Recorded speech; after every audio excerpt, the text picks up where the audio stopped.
Hello, hello, hello. Welcome back to another Marvel Champions live stream. I hope everybody is doing fantastic and had just the most wonderful weekend. So excited to be here. Let's go.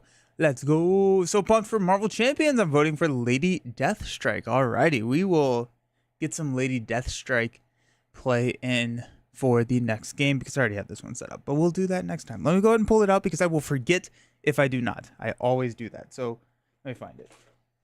How was everyone's weekend? I had a bunch of people over. We had my birthday was this weekend, so I had a ton of friends over, and we got to play a good number of games. I got 2 games off of my shelf of shame that I wanted to get off of that shelf of we call it the shelf of opportunity now, don't we? For a long time. First up, we played the Great Zimbabwe from Splatter. Incredibly fun game, like logistics management type thing. Really cool stuff. And then on Sunday, we got to play Tricarion from Mind Clash Games, which is kind of a worker placement. Let's put our workers are kind of magicians and we're putting on a magic show. Amazing. Hey, thank you for the subscription, Matsafar. Thank you, I appreciate it. Thank you so much, Brandon. I appreciate it. It's okay if you forget. I love making things difficult for you. Yeah. Oh my goodness. I need to remember where I put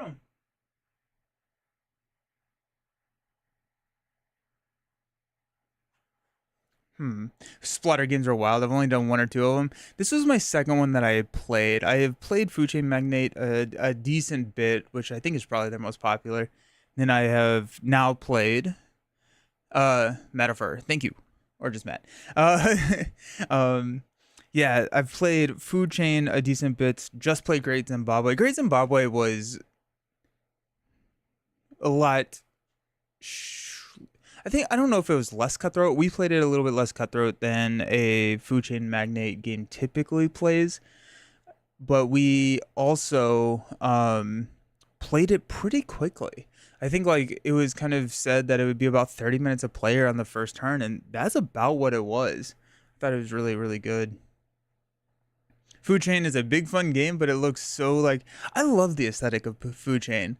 I really like that like nostalgic feel of Food Chain, but I totally get how people that can be like kind of a turn off for the aesthetic on it. But I find it a lot of fun.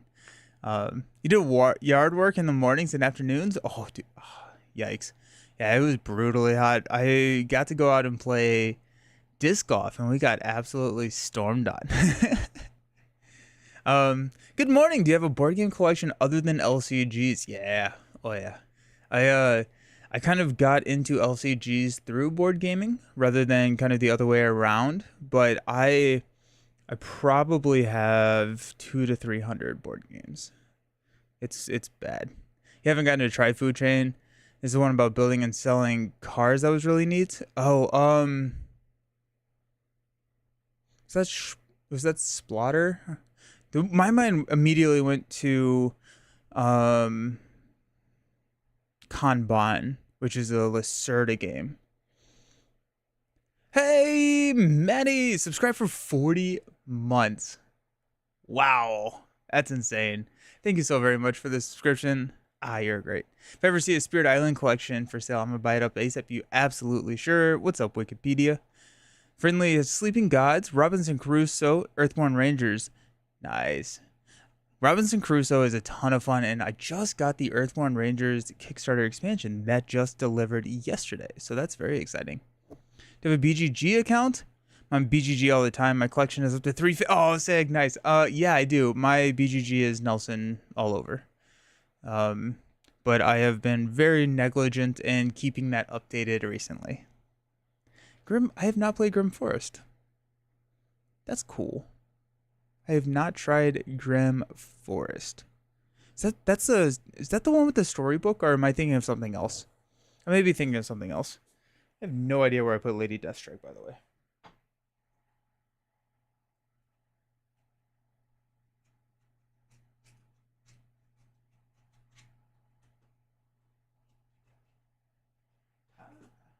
I was looking for Lady Deathstrike. I have it listed as just Death Strike. One where you build houses from like Grim Fairy. Oh, that's cool. You reach your 400 deck limit on TDV. That's just impressive. Horseless Carriage. Okay. Yes. Yeah, I have I've heard but not played that one. How was it? The other one that I have on my shelf that I have not played yet is Antiquity. That's a kind of a city building game. I'm looking forward to trying that. That one is I think it took me about 2 hours to punch out. It just I think I counted it. It has over like 1,600 little cardboard chits in it.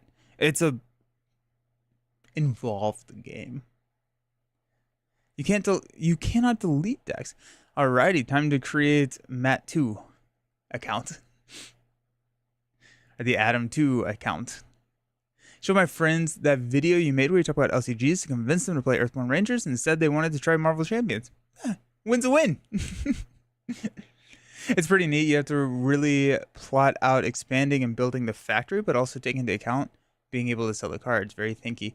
Yeah, that's awesome. Yeah, I think Spotter does a really, really good job of creating these games that are super thinky. And I would say that both Great Zimbabwe and Food Chain Magnate, for the weight experience that they provide, not a ton of rules.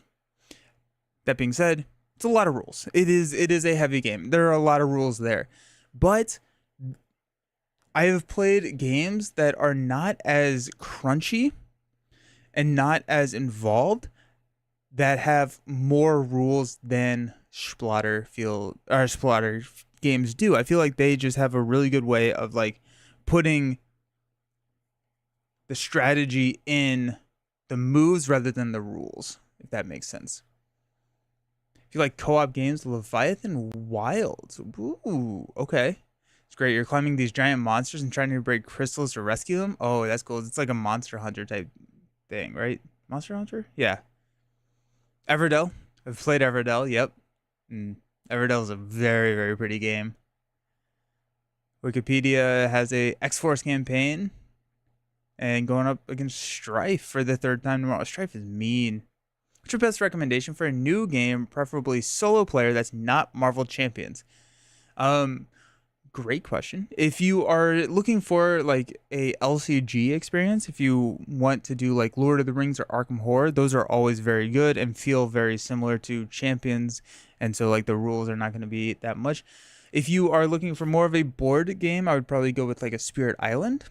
I think Spirit Island is a really solid kind of similar vibe to Champions, but in board games. Or I would say like Aeon's End. I think Aeon's End is also really, really good.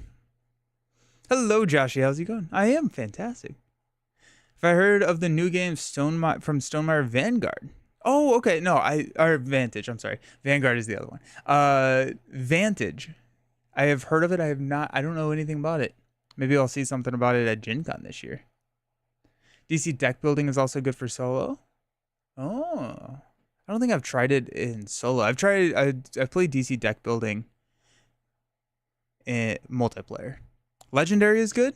Joshy, thank you for the subscription. You're the best. There's a ton to collect in Legendary. It's insane. Final Girl or Hostage. I have not played Hostage Negotiator, but Final Girl is another very, very good recommendation. Great shout, Friendly. +1 on Spirit Island. Yeah, Spirit Island is my favorite game. Chicken! Woo! It's 12 months. It's a year. And Joshy for 2 years. Wow, that's insane. Look at that. Joshy, 24 months, 2 years. Chicken at 1 year. I can't believe how long I've been doing this. Did 13 damage with 1 shot. Oh, that's so good. I love that. I love that. Been doing Nightcrawler X23. Diving into deck modifications. Definitely love Stop Hitting Yourself is just... it's such a fun card. Happy birthday. Thank you so much. I appreciate it. The Renegade deck builders. Power Rangers, G.I. Joe. G.I. Joe is really good. I've streamed G.I. Joe before. I am not like a G.I. Joe like theme or lore fan, but I love the game. If I could stay up in the middle of the night to catch more streams, right? Transformer being the best one. I've only had one experience with the Transformers, but it was not a great experience. But to be absolutely fair, that was like at 2 a.m. at Gen Con, and we didn't know the rules, and it was tough. So I think that had more to do with me not enjoying the game than like than the game itself. It was a lot. Trap It, thank you so very much for the subscription. Sorry, it's only 27. Oh, okay. That's insane. 27 is, I think that, yeah, Maddie at 38 or 40 months. Maddie resubscribed for 38 months. Whoa, okay. Wow. Thank you, Maddie. Trap It, over 2 years. Insane. I regret kickstarting Overboss board game. So much setup and so much to put away. Oh, yeah. As I've played more and more board games, I find that I enjoy board games more when I can. I do not like setting up board games. That's what I've learned. I am not the biggest fan of setting board games up. Today your birthday? My birthday was on the 27th. It was on Sunday. But happy birthday, Adam. Congrats. Exciting. Congrats on making it another year, I guess. I don't know why I said congrats. G.I. Joe is your favorite of the deck builders. Of the ones I've played, G.I. Joe is also my favorite. You hate packing up? Yeah. What my wife and I will do is we'll typically play a game multiple times. So we'll set it up and then we'll reset it up for the next game so we can hit the ground running when it comes in. Transformers one never really worked for me. Would I be willing to do a Spirit Island? Oh, if I have to. Yeah, of course. I was talking board games. Got me in the mood for some Spirit Island. Yeah. Absolutely. I got Gen Con this week, but on the week back, depending on when I get back from Gen Con, because I'm not actually 100% sure when I'm coming back here. I probably won't be streaming on Monday because I feel like I'm going to be in like this comatose state on Monday. But I will, yeah, I'll get one in either next week or the week after because I do want to play more Spirit Island. I love that game. You love setting up Blood Rage, Rising Sun, Ankh. Those are really pretty games. Those are really, really pretty games. Multiplayers without a stream. I do need to do that. Yes. I like the Power Rangers deck building game. Solo mode. Oh, okay. Huh. I don't. But the Power Rangers, G.I. Joe, and at least the Transformers and G.I. Joes, you can kind of play them together. There's like modes to like mix them together, right? I'm not sure if the Power Rangers have that as well. Hand sanitizer for Gen Con, don't get sick. Oh, yeah. Yeah. Con crud. It was funny. Like, it's just like inevitable. Like, yeah, I'll probably get sick. It's fine. I'm interested in Power Rangers, but I'm not going to chase it. Oh, is it hard to find? Jump out a cake for you, but it got the wrong one. And it had a bar. I hate it when that happens. Yeah. It's one of my least favorite things that happens. The thing I didn't like about Power Rangers is one player has to be, like one person's playing kind of the villain or the GM type thing. That's interesting. There you go, Trap It. Matt has one. Sweet. Cool. So today, one player is the Power Rangers, the other one's in the... Okay. Is it only 2-player? Or solo, I guess. Power Rangers deck builder plays differently than G.I. Joe and Transformers. Oh, okay. Okay. Got it. Yeah, okay. So Power Rangers is different, but the Transformers ones has like a similar theme and they can combine them together. Maybe I didn't play the Transformers because I don't remember the Transformers being similar to G.I. Joe. Maybe I played a different Transformers game because I keep hearing good things about Transformers and like, I don't know. Oh, teams of 2 or 1v1. Oh, that's cool. I love team-based games too. We were talking about Dune earlier and how Dune is not also Imperium. Imperium's a fantastic game, but Dune, the like dudes on a map Dune, so very solid. Such a good game. Transformers. Oh, to the TCG. I was just reading that as the same thing. I was like, the Transformers game is pale comparison to the Transformers game. I was like, I don't get it. TCG versus deck building. Yeah. The TCG is kind of similar to Champions where you have like multiple forms and stuff, right? Yeah. I played the Transformers TCG at Gen Con one year. It's a good time. It's putting together different types of Psychic. Oh, Psychic for X23 is so good.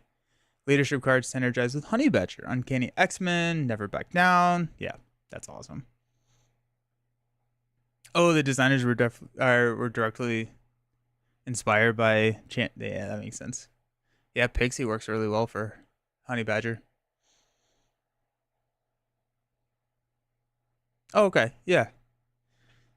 Yeah, I remember it being really good. I think I played Transformers TCG before I ever played Marvel Champions. Which is kind of funny. Thinking we're going to get an article for Hulkling on Thursday. Okay, so I'm guessing that it's going to be. I don't think it's on Thursday. At some point this week, there's like a Marvel Champions designer panel or Marvel Champions information session at Gen Con. I think it's on Saturday. But my guess is that they're going to time the release of the article with that. That's what they did for Deadpool. When they announced Deadpool, is they were going to release it on Thursday, but they instead waited until the Gen Con announcement and they kind of released that. They did that with S.H.I.E.L.D. as well last year. So I'm thinking that we're definitely going to get an article, but my guess is that it's not going to be on Thursday because I think it's going to be whatever day the chat is at Gen Con.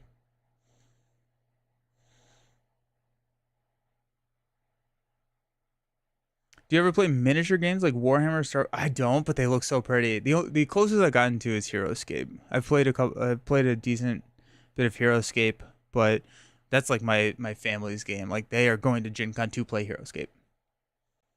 Nate watched a D20 video from a while back talking about how new heroes are outdating older heroes.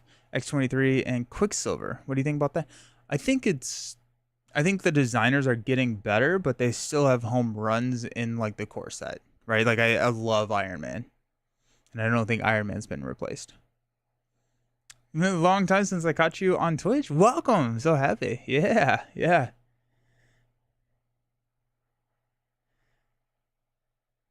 It's on Saturday morning? Cool. Yeah. I didn't get a ticket, so I'm gonna go hang out and see if I can find an empty seat because a lot of those free ticketed events, I didn't actually realize this is a ticketed event, which is why I didn't go get a ticket. But a lot of those free ticketed events, they'll usually have open seats. So I'm going to see if I can hang out and stand in the back or something. Warhammer is more expensive than the cost of living. Yeah. Oh, yeah. I've been reading a lot. I'm going to start running a Stormlight RPG. The Cosmere RPG just came out from Brotherwise last week. I've been reading a lot of the core book. We're running the Stonewalker adventure and doing that. I'm GMing. I'm really excited to get back into RPGs. I used to play a lot of Pathfinder, and then I moved away from all my Pathfinder friends, but I'm excited to get back into it with the Cosmere, and the system itself is phenomenal. I'm loving the Cosmere system. I actually get more excited about Champions content announcement than MCU movie. Nice. Yep, that's fair. Same. Speaking of Marvel Champions, let's play some Champions. So, posted a video this morning that was a deck factory that we did in collaboration with Boom Guy from the Winning Hand podcast. So we did a episode on his podcast that we talked about joining forces, which was a alliance card, and now on the video that we did for Deck Factory, we did another alliance card, Serve and Protect. And this is a card I don't actually know if I've ever really used, but we built two decks. We each built a deck, I should say, around Serve and Protect. I built a Angel deck and Boom Guy built a Magneto deck. Those are the decks that we are going to be playing today. So we're going to dive in and we're going to try both of these and see how they work and function.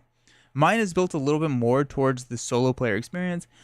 Boom Guy has tried Magneto at 1, 2, and 3.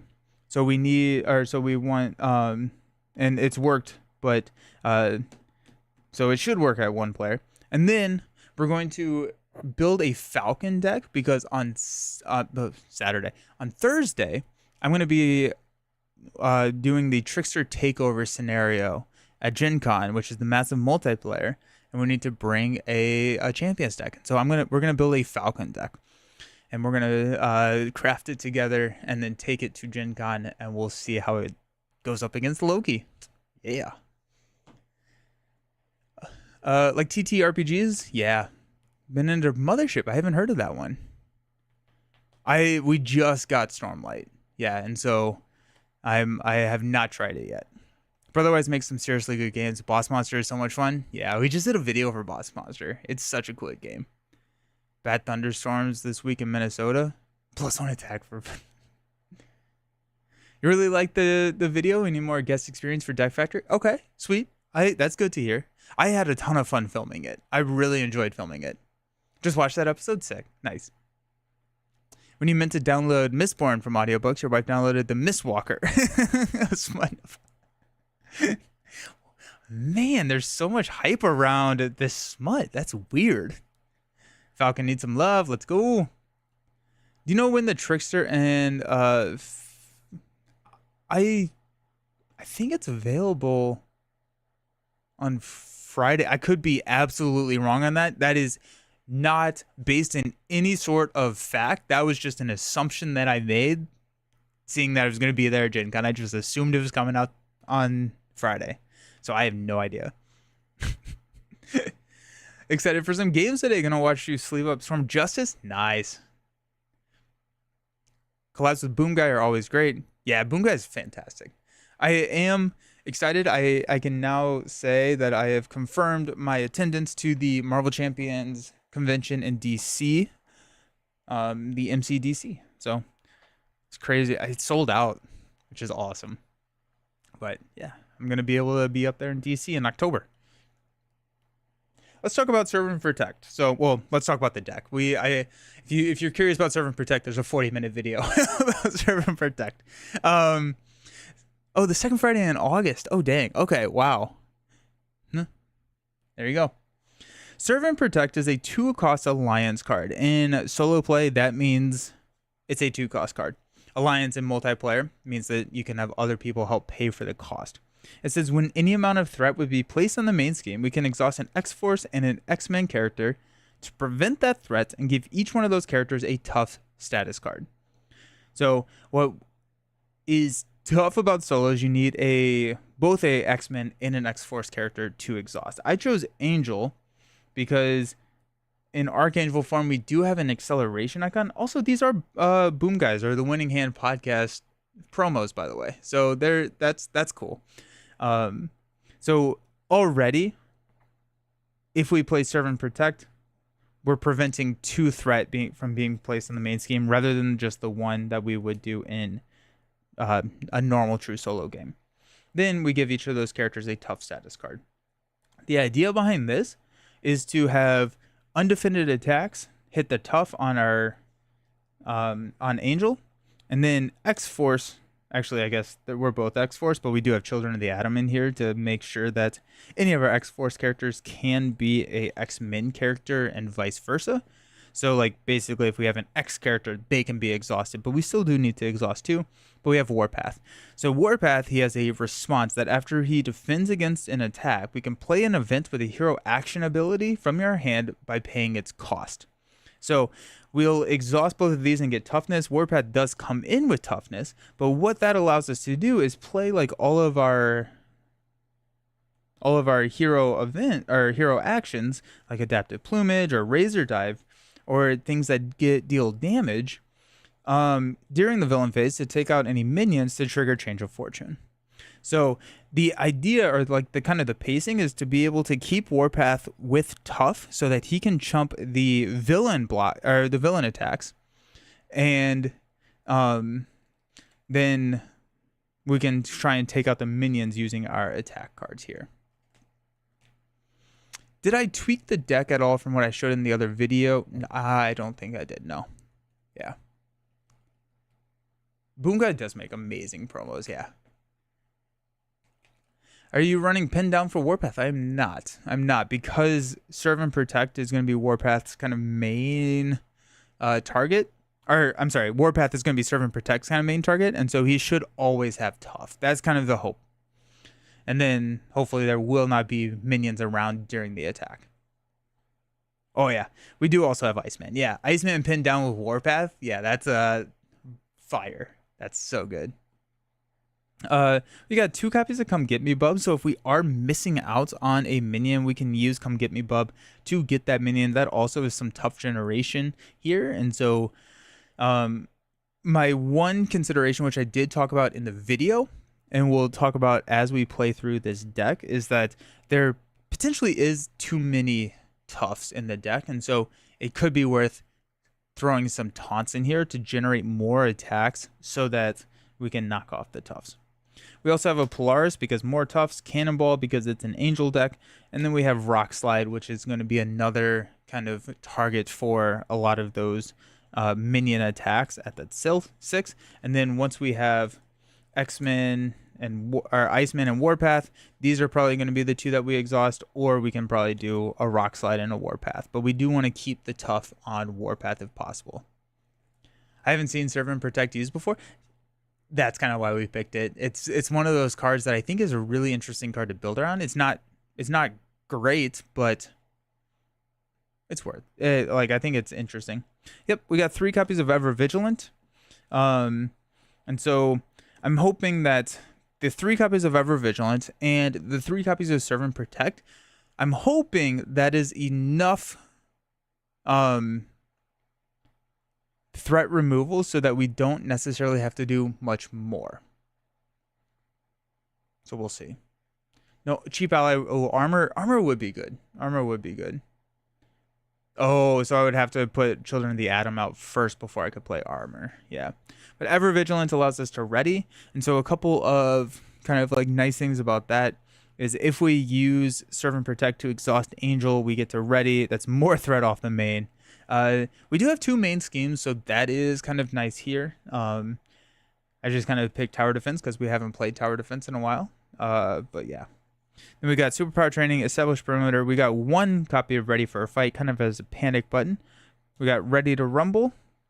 Got Weapon X, Utopia, X-Jet, which is unusable until we get that Children of the Atom down. But Children of the Atom is pretty key to the deck, so we're going to go with it, or we're going to play it as quickly as possible. TBE, Moira, doubles, and 2 copies of the Power of Flight. So I like how you and Boom Guy like to build decks around cards I never considered. This is a great example. It's a fun little thought experiment. I have a ton of fun trying to make like some of these underutilized cards work. They're not going to be the best decks in terms of power, right? They're just not, right? But they can be a lot of fun. It can be a lot of fun. Serve and Protect is really good. Multiple. Oh, I didn't even think about multiple, man. That's fun. That's a really fun shout. Okay. Okay. We are playing Tower Defense. I threw in Hellfire. The mod set that I chose was Hellfire. I threw that into the encounter deck. But let's go ahead and see what we're doing here with the Armies of Thanos. So when revealed, we're putting the Avenger Tower environment into play, Stronghold side face up. If we ever have 9 damage on here, we're going to flip it. And then if we have 9 more damage, we lose the game. Each player put the Focus Defense attachment into play attached to the stage. Each player searches the encounter deck for a copy of Black Order Procedure and puts it into play engaged with them. Shuffle the encounter deck. Focus Defense, the villain who matches the attached scheme is the active villain. After the player phase ends, attach this card to the other main scheme. This is Corvus's Glaive's main scheme. When this stage would be completed, remove all threat from this stage, then deal each player a face-down encounter card. That's going to start with 1 threat. And our Focus Defense does start here, meaning that Proxima Midnight will be the first one to attack us because this transfers at the end of the player phase. Then we got Under Siege. Reveal stage 2A and put it into play next to this stage so that there are 2 main schemes and 2 villains in play. This one also starts with 1 threats out at 6. And then when this stage would be completed, we're going to remove threat from this stage instead and deal 6 damage to Avenger's Tower. That's not great. Corvus After Corvus makes an undefended attack, discard the top card of the encounter deck, and we're going to deal 1 damage to Avenger's Tower for each boost icon on the card. And then Proxima has a very similar ability. When she would attack you, choose to either deal 1 damage to the tower, or she gets +2 for the attack. Ideally, we're going to have Proxima Midnight throw all of her damage into our Tufts, and then defend with Warpath against Corvus Glaive. That's kind of the idea. When I played Protection, I can't help but to put Rogue. Ooh, Rogue is really good. Hellfire Club seems flavorful. I think they would side with Thanos. I think so too. But does Besieger immediately activate in the setup? Nope. Ooh. I guess no. I don't think so. I don't think so because response windows are not active during setup because it broke my Venom Digging Deep deck. And so if I can't resolve a response in setup, neither can the Black Order Besieger. That's what I'm going to say. I don't actually know, though, but that's what I'm going to say. The campaign. Oh, yeah, it starts with damage, yeah. Getting into Pokemon a lot recently. I got a Marvel... Started drawing a Marvel region, Pokemon based on Oh, that's cool. That's really cool. Angel is going to start us with 6 hands. We got Come Get Me, Bub. Iceman. Ooh, I do like Iceman. Adaptive Plumage. Utopia, nice. Serve and Protect, and a Energy. Alrighty, so I think we're going to keep Utopia, Iceman, and I think we mulligan these. Actually, you know what? We may not. We may just say we got Iceman. I think I would like to play these, and anything else that I play, I'm not 100% sure if I want to make that decision.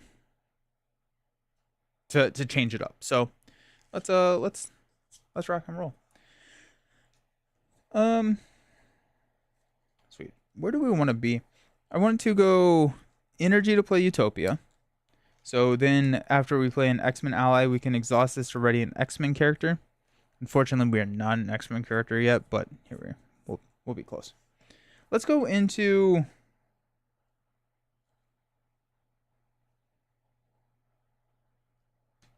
Angel. So after you play an aerial event, we can draw a card.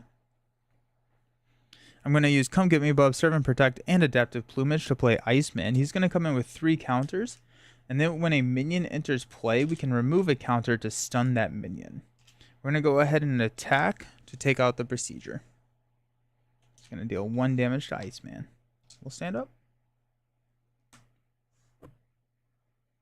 Captain America has a 3-stage water starter. Oh, nice. Velaston Expert, as they have Steady, and you can't just status lock them. Do they have Steady?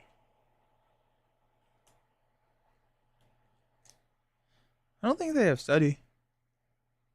Yo, it is time to drink. Thank you. No, I haven't coffee yet. Angel used to be an X-Men founding. Yeah, right?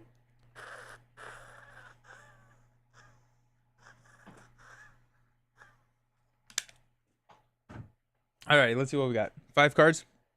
Natural Flight. Ever Vigilant. Warpath. Oh. TBE.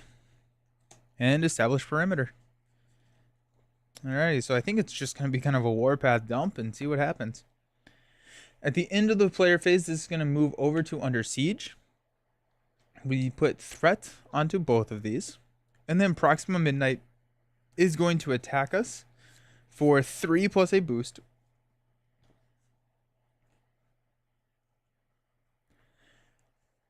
It could be 5 plus a boost. I think I'm going to go ahead and just deal a damage to Avenger's Tower.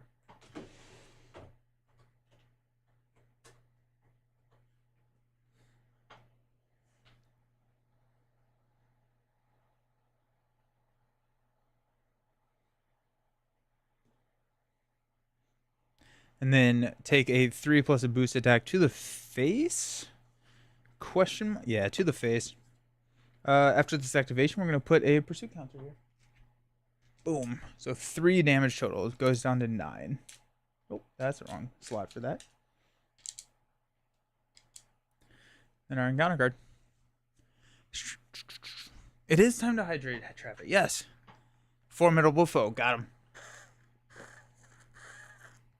We don't talk about standard 2 here.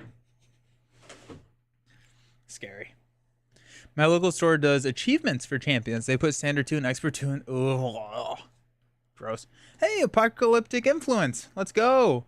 Though you are in Archangel form, place 2 threat on the main scheme. Otherwise, change to Archangel form. Alrighty. We are in Archangel form. It's an alter ego action. We can deal the first player 1 encounter card to discard this card. Gross. Thanks. I hate it.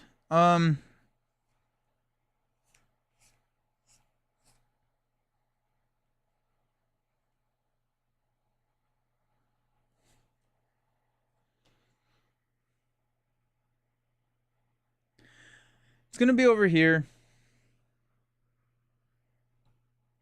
So if he schemes out, which he will, it's not great. Is there a play where I don't play Warpath? Feels like Warpath is kind of like the whole point of the deck. Can I play Natural Flight? Ugh, I don't want to play Natural Flight. I could attack Ever Vigilant.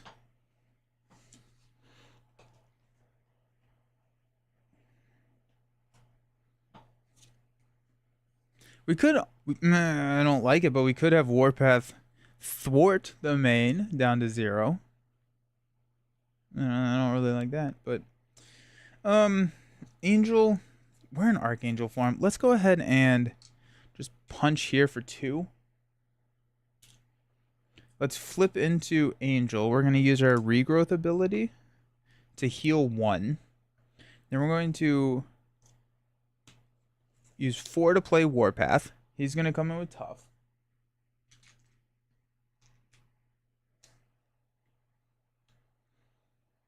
We will deal the first player an encounter card to discard Apocalyptic Influence. It's going to go up to 3. If it's a 1 boost, we scheme out and we deal ourselves an encounter card. Is it worth thwarting with Warpath? I think it is. Let's go ahead and thwart with Warpath, get rid of the Tough to clear that and hopefully not scheme out.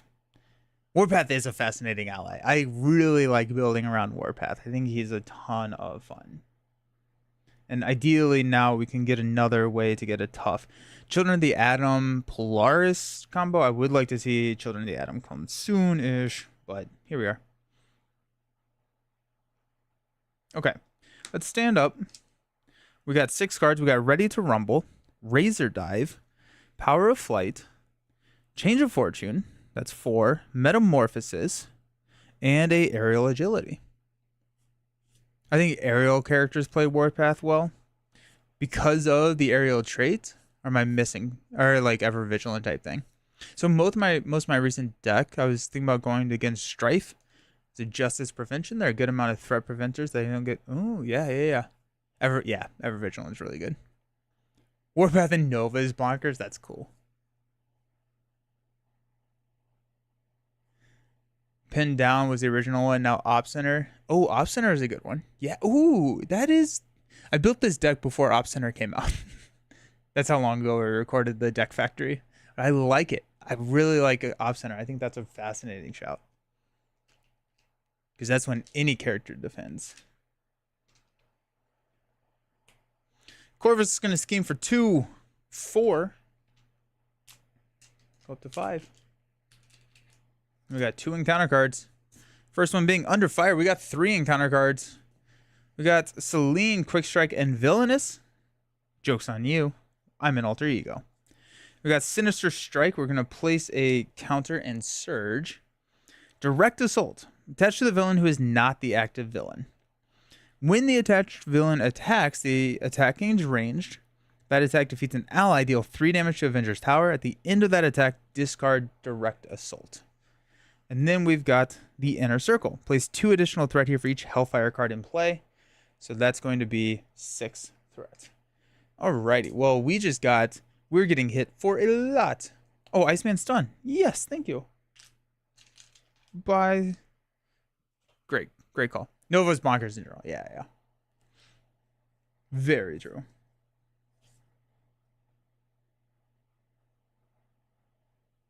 Okay. Actually, I'm not gonna stun here. I'm not gonna stun. Because I can take him out pretty easily with like a... Do I wait and do a change of fortune to take Celine out?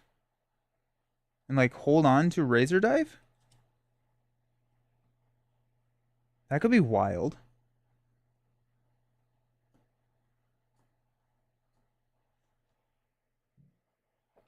Also, Archangel is once per phase, so if I Warpath a Razor Dive, I never really thought about.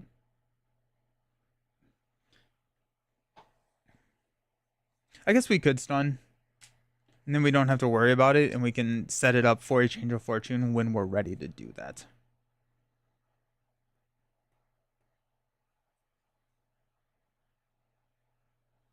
Okay. Let's go ahead and heal one using our regrowth ability. Let's use Power of Flight to play Metamorphosis. I'm going to flip into Angel. We're going to remove 2 threat from a scheme. Take this down to 3. And then we'll get to draw a card, which is a Natural Flight. Nice. Hanger could also be good with Warpath. Is that when after he defends and doesn't die, you get to ready him? Yeah, that's good. Aerial Agility will play Change of Fortune. Go ahead and get that onto the table. And let's go Razor Dive and Ready to Rumble to play Natural Flight to remove 4 threats from the inner circle. And then we'll have Angel go ahead and thwart down the inner circle to clear that.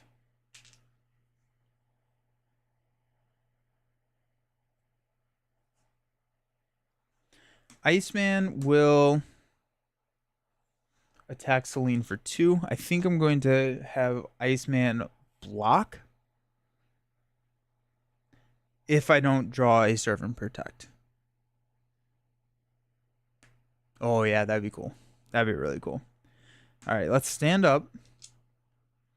We've got a Metamorphosis, a Razor Dive, Superpower Training, Rock Slide, and a Polaris. Okay, so I need a Children of the Atom.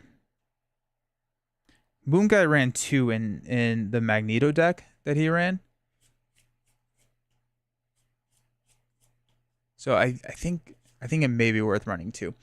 How often do you see fun combos with new cards from different aspects that motivate you to Spider-Woman it? Very, very frequently. I love the cross combo things that you can do. Threat, Focused Assault. Oh yeah, she's attacking for like 1 billion. I forgot about that. Yeah, let's go ahead and give her +2. So she's attacking for 3, 5, 7. And if it defeats an ally, we're dealing 3 damage to the Avengers Tower. So 7, we're blocking with Iceman. 8, this defeats an ally, deal 3 damage to Avengers Tower. So we're going to deal 6 damage to Avengers Tower, taking it up to 7. That's tough. That's real tough. That's on me. Oh, that one's my fault, guys. That's on me. Yeah. Celine is stunned, and our encounter card is Dark Designs. Excellent. Place a counter, and let's let Proxima Midnight scheme and pop her main scheme and pop Avengers Tower. So scheming for 1, 2, deal 6 damage to Avengers Tower. Yikes. Alrighty. Remove all damage and flip it. After damage placed, if there's at least 9 damage here, the players lose the game. Okay, let's hope we don't do that. Oh, a Cyclops free team? Yeah. What's up? Thank you so very much. I appreciate it, Eric. Okay, that happened.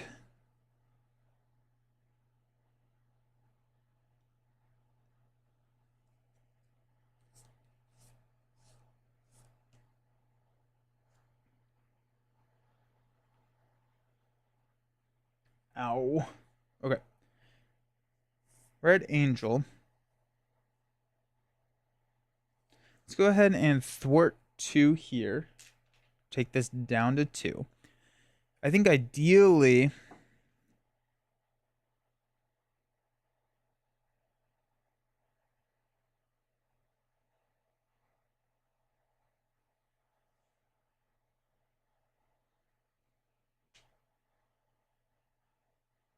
I could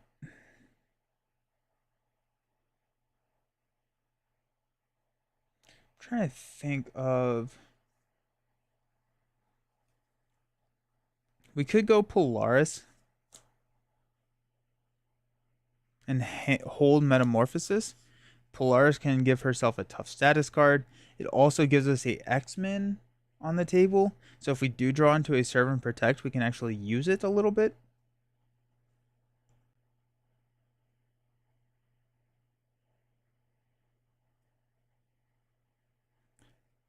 I don't know if I want to rely on drawing into a Serve and Protect.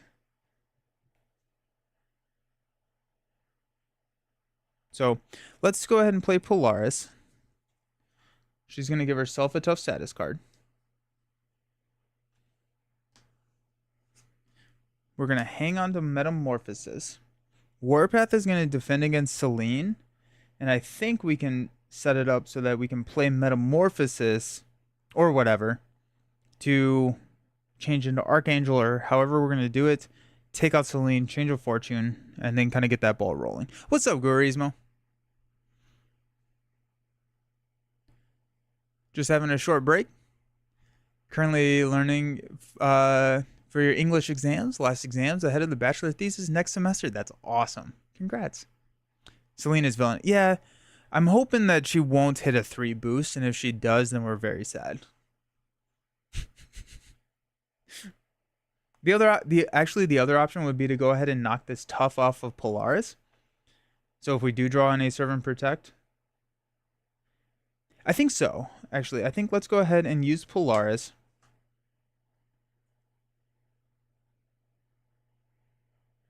Let's thwart 1 here. That's going to knock the tough. So if we draw a Serve and Protect, we wouldn't be able to play it. We don't have enough money. But we'll figure it out. We got Metamorphosis.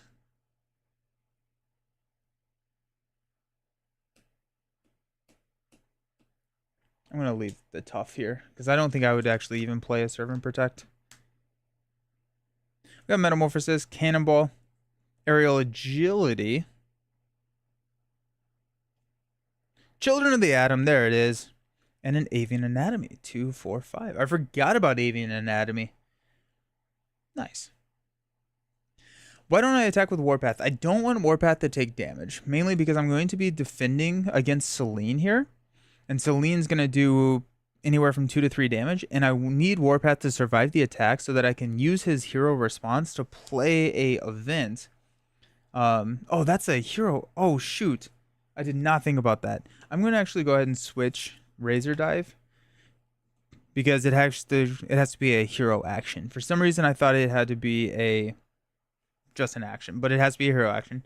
So I can use Warpath to play like Razor Dive to hit Selene and take her out during for a change of fortune. So many green cards, right? Green cards are the best. We are playing the deck that I built for the episode that I did with Boom Guy. My middle name is Risky. Go here, go here. Go over to Corvus.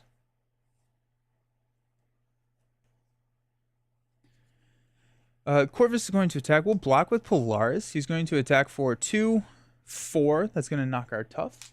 And then we have Selene. We'll block with Warpath. Selene's going to attack for 1, 2. We survived.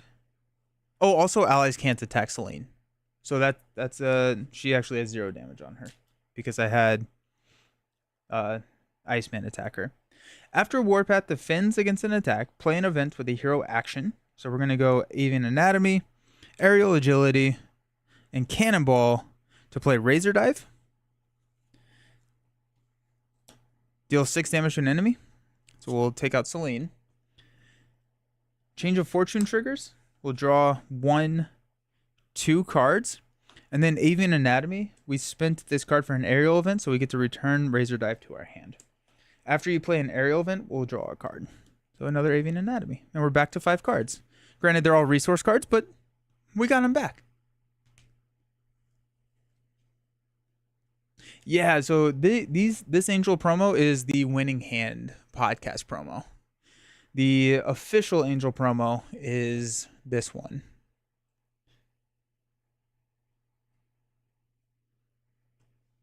Do you think Boom Guy says time to boom when he plays a game, or boom yeah when he wins? I think so.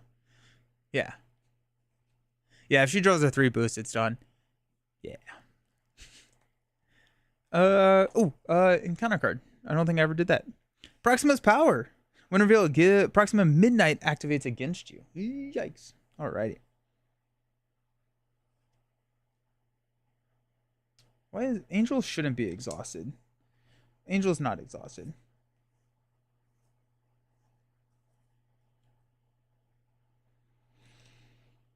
Okay, I think I hate it.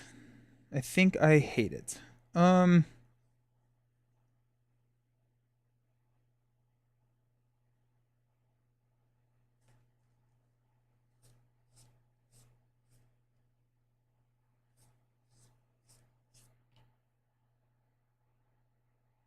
We're gonna deal 1 damage to the tower, and we're gonna take it undefended. It's gonna be 3 at the other villain's attack, so it's gonna be 5 total damage to Angel. Ayo. It is. I like both of the Angel promos, both Winning Hand and the official one. I think they're both really solid. Okay, well that was fun. Let's do that again. Let's go Avian Anatomy and a Power of Flight to play Razor Dive. We'll deal 6 damage here to Proxima Midnight, taking her down to 4. I'm going to draw a card for my Angel of Life ability, and then I'm going to pull Razor Dive back to my hand because of Avian Anatomy.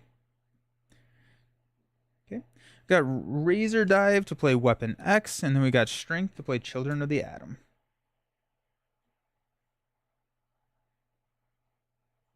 Angel will thwart here for 2. And we'll stand up.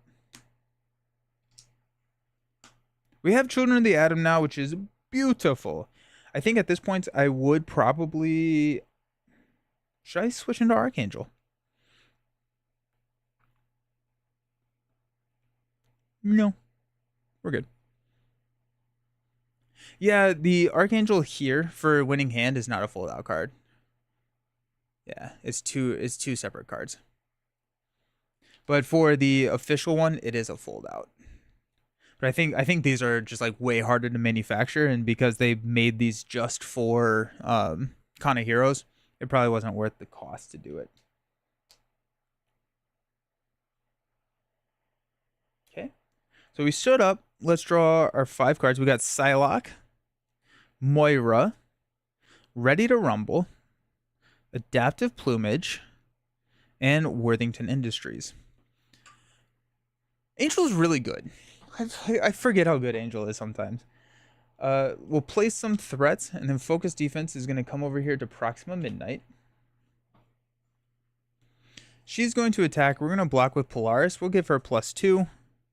Heal 2 damage from the active villain and give it a tough status card.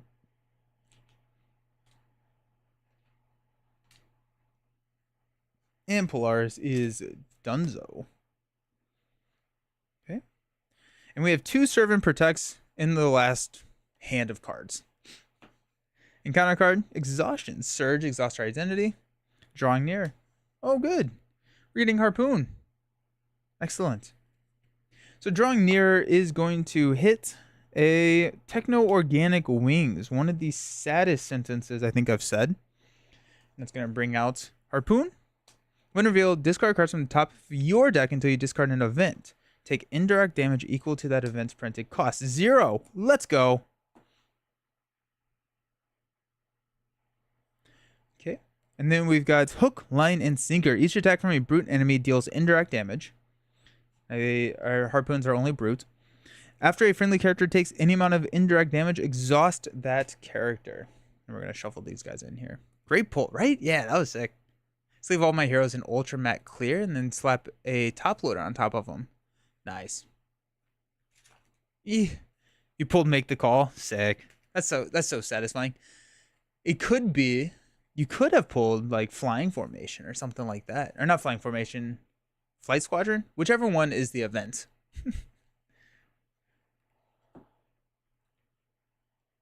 That comes in with 2.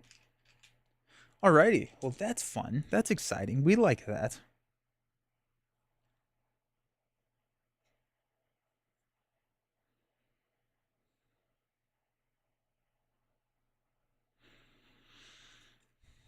If Harpoon damaged you then, would you have been exhausted, or was the side scheme not out for that yet? The side scheme was not out for that yet. So you reveal the Nemesis minion, resolve that, then you reveal the Nemesis side scheme. The reason that is, find your Nemesis minion and reveal it, period. Resolve, then search the set-aside area for your Nemesis side scheme and reveal it, period, resolve. So if there is something that happens off of this, the side scheme is not in play quite yet, which is nice.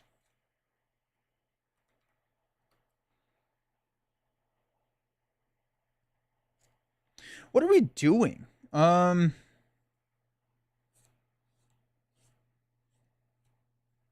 think we're trying to take out Harpoon, which I think means we're going into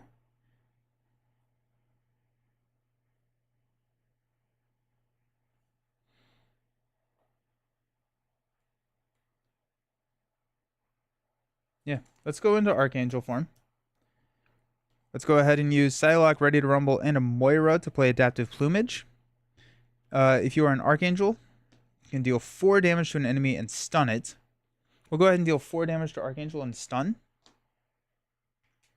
And then our Angel of Death ability will do 3 damage to Corvus Glaive, taking him down to 18. Our Razor Dive can have piercing, so we're going to try and use that for that tough here. We're going to hang on to Worthington just because it's a really solid card.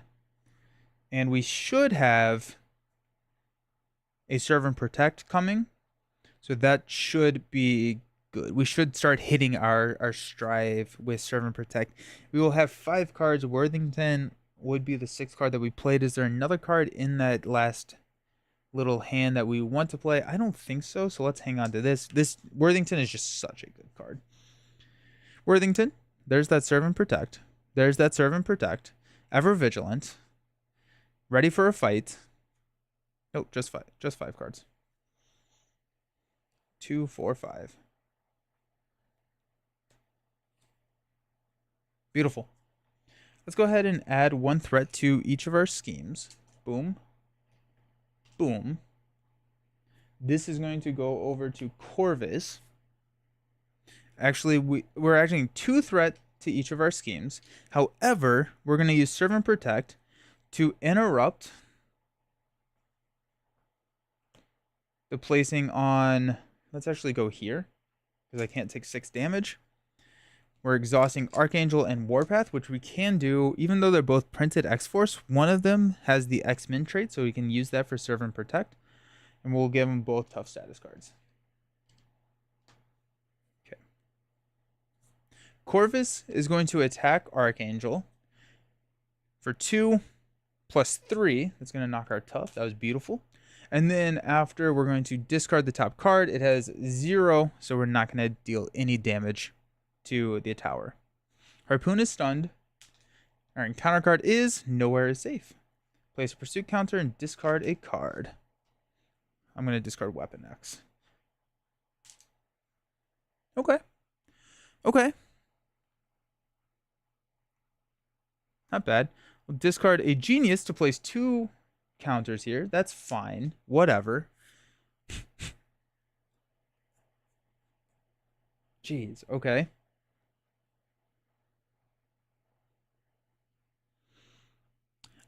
I think so. I think it is. I think the acceleration does both schemes, because there is not a... It's not like Venom Goblin, where focus defense Focus defense doesn't say it's like the active main scheme. I think both of them are always active. Whereas like Venom Goblin, I think the acceleration token only applies to the active main.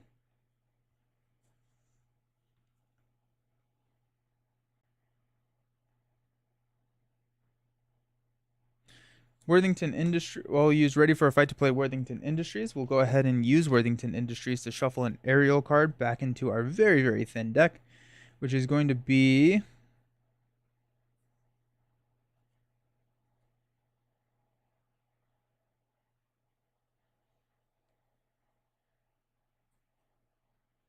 very potentially Metamorphosis. Nope, because I want a hero. I want a hero response. Natural Flight could be pretty good.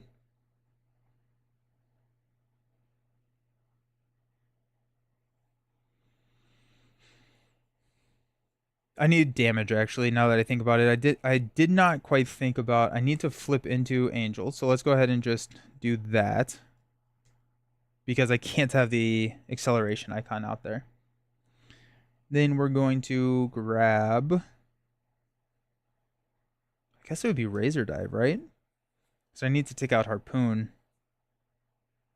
Harpoon's coming right back, which is annoying. But I think we're going to shuffle Razor Dive back into the deck. Venom Goblin is the least fun villain in the game for my playgroup. They said it sours Sinister Motives box. How hard it wasn't.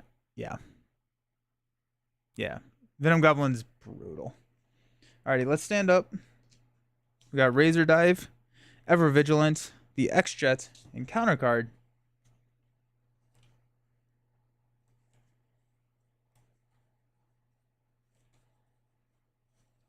We are like not even that far into the game, and we're gonna hit Pursue by the Past twice in like what 4 rounds. That's so bad. So that's 3. 4 is a Come Get Me Bub, and a Moira for that 5.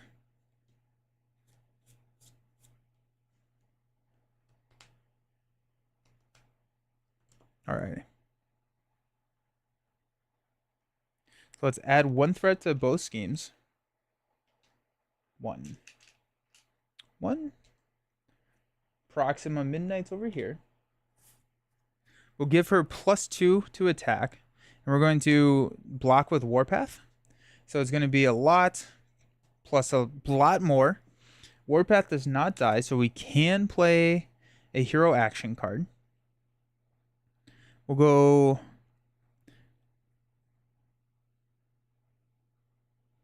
Moira, X-Jet,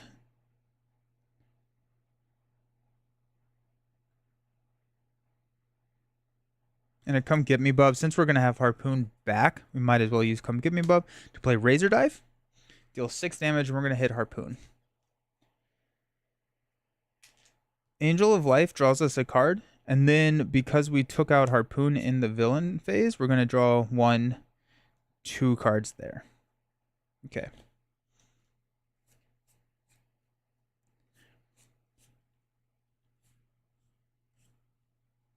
I thought he was hard, but with a good team, he can be taken down effectively. He is one of the villains that you really have to play the villain, right? You have to kind of know what's going to happen. Yeah. Angel of Life plus the Change of Fortune. So the 3 cards there. Thanks, Chicken. Yeah. It's very much a, once you learn how to play it, it gets a little bit easier. A little bit, not a lot. When defeated, the player defeated this scheme draws a card. Comes in with 3. That's nice. Then we've got Spear Shot. Discard cards from the top of your deck until you discard an event. Take indirect damage to that event's printed cost. Has the aerial trait. This card gains Surge. Okay, 2 indirect damage. Oh, shoot. Okay. We'll go down to 4. We'll exhaust Angel. And this surges into Harpoon's Harpoon. If Harpoon is not in play, search the encounter card and discard pile for him and reveal him. That's really bad. That's really, really bad. Because he's about to attack us immediately.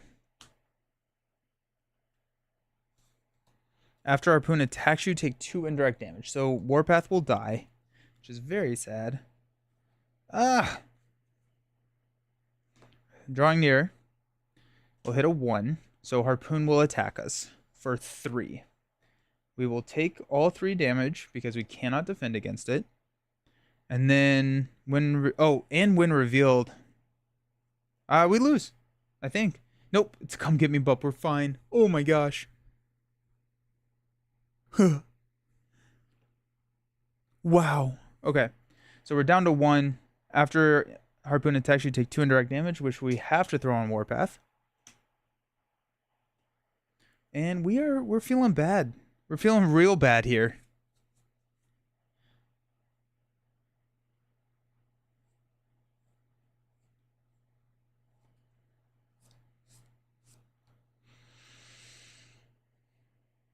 Okay.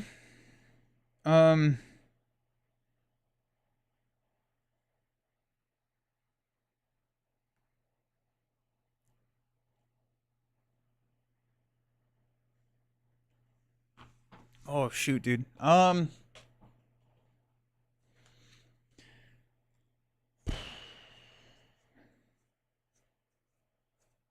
think we have to play Ever Vigilant. So let's go Weapon X and Psylocke to play Ever Vigilant. We'll ready and remove 2 threats. And we'll draw a card from Angel of Life, which is Avian Anatomy, which does not help us.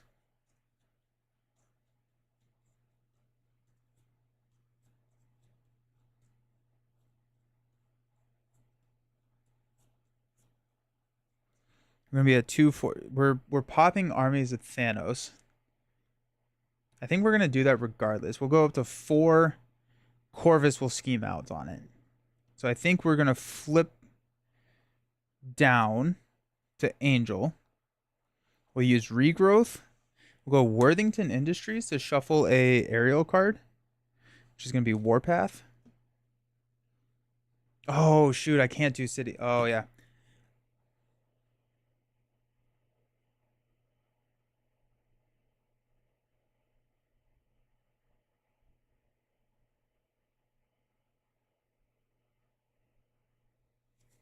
I think we lose.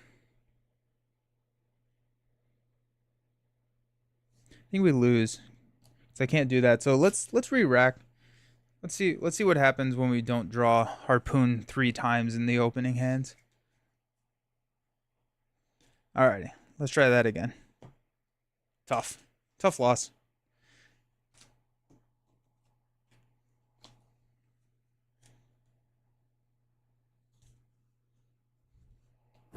Alrighty.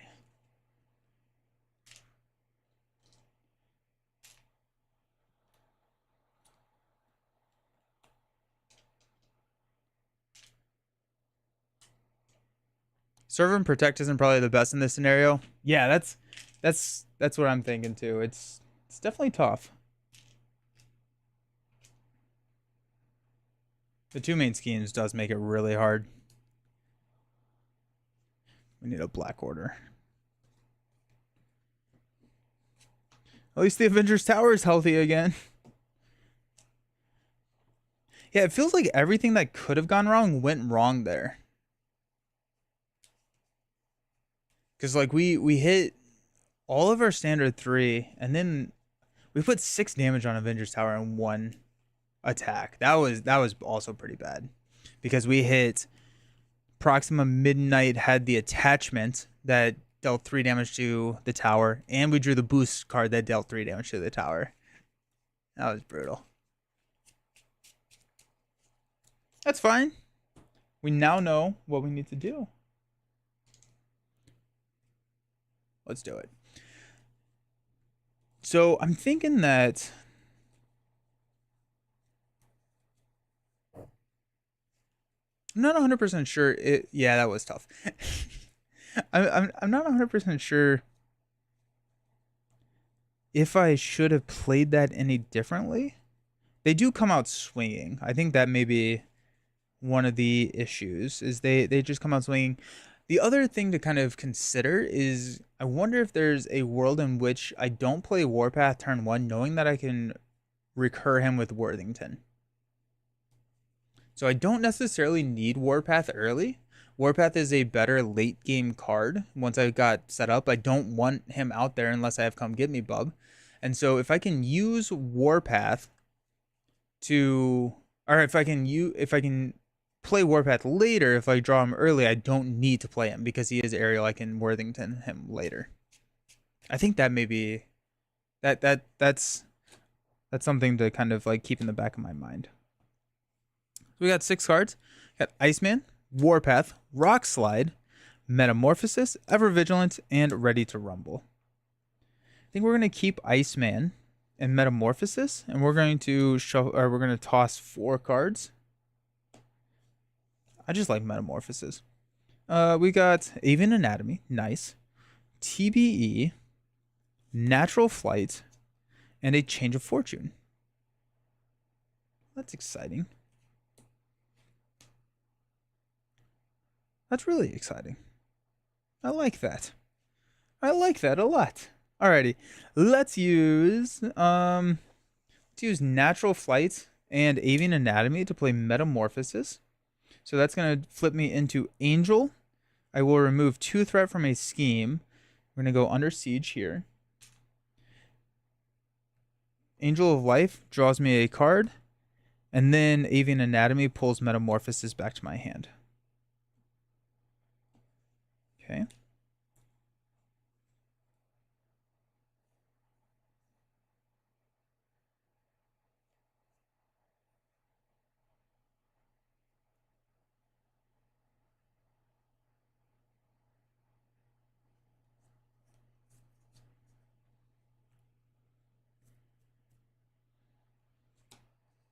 Do I play Iceman? I think I do.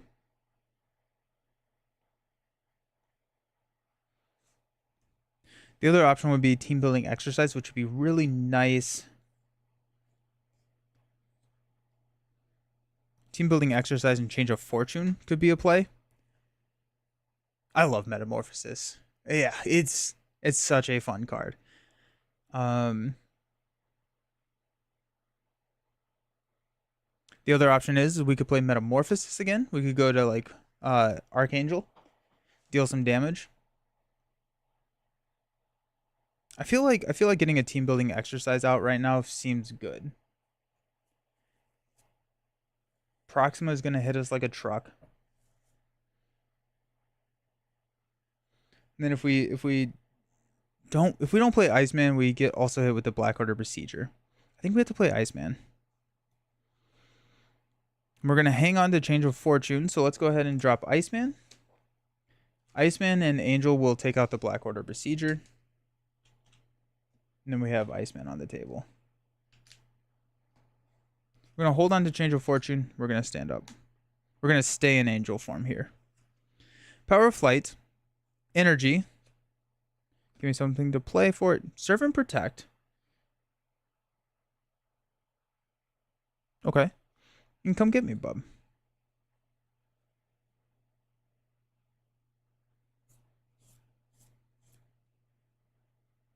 Sure. So let's go ahead and flip this over here. We're going to Serve and Protect to interrupt the placement of threat on this scheme by exhausting Angel and Iceman. Both get a tough. Proxima Midnight is going to attack us with +2, so she's going to be 5. Add the other villain's attack, so 2, so 7 total into the tough. So we're good there. Then our encounter card, Sinister Strike, good. Place a pursuit counter. And then we're going to get attacked for... Let's deal a damage to the tower this time. So it's going to be 3, 5 again. So we go down to 7. Ow.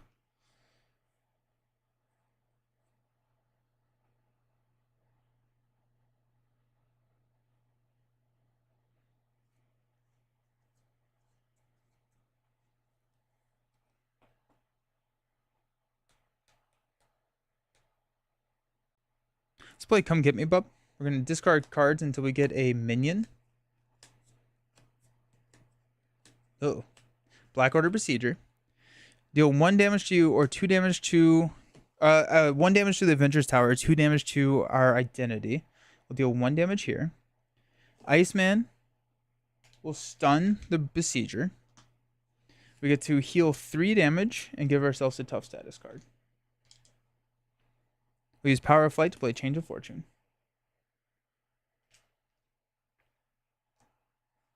This feels a little bit better so far. Stand up.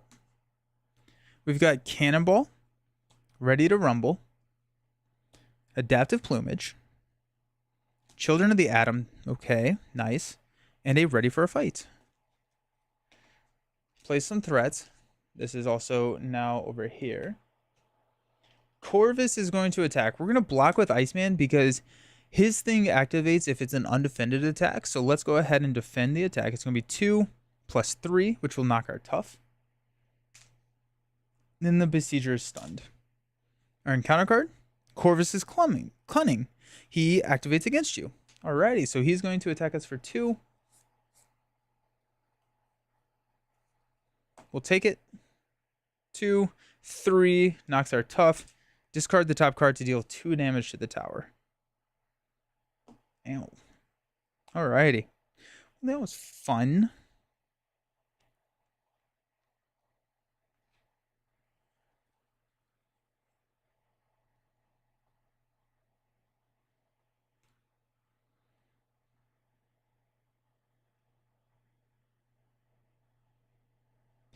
Ready to Rumble, Ready for a Fight, and Cannonball will play Adaptive Plumage. You're an Angel. We'll remove 3 threat from a scheme. We'll go here. And we're going to confuse Proxima Midnight. Angel of Life will draw us into Polaris. Polaris will play Children of the Atom.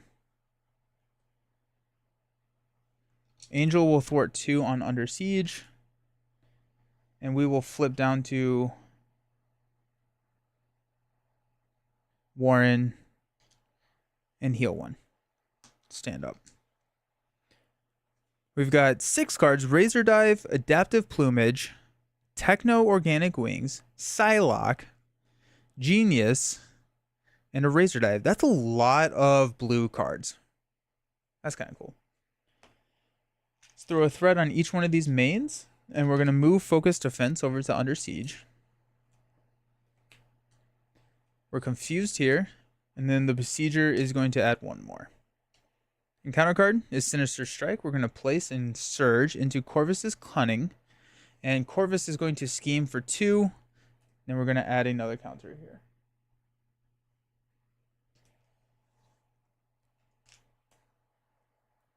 Dang.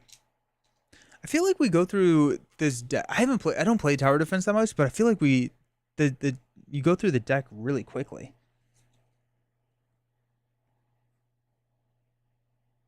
All right. Angel of Life.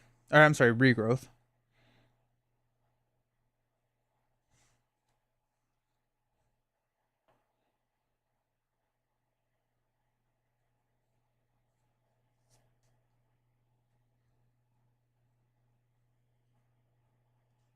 Let's flip into Archangel.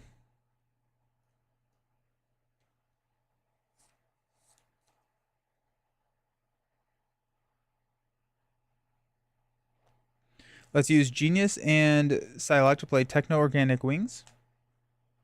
You know what? I'm going to go into Angel and do this.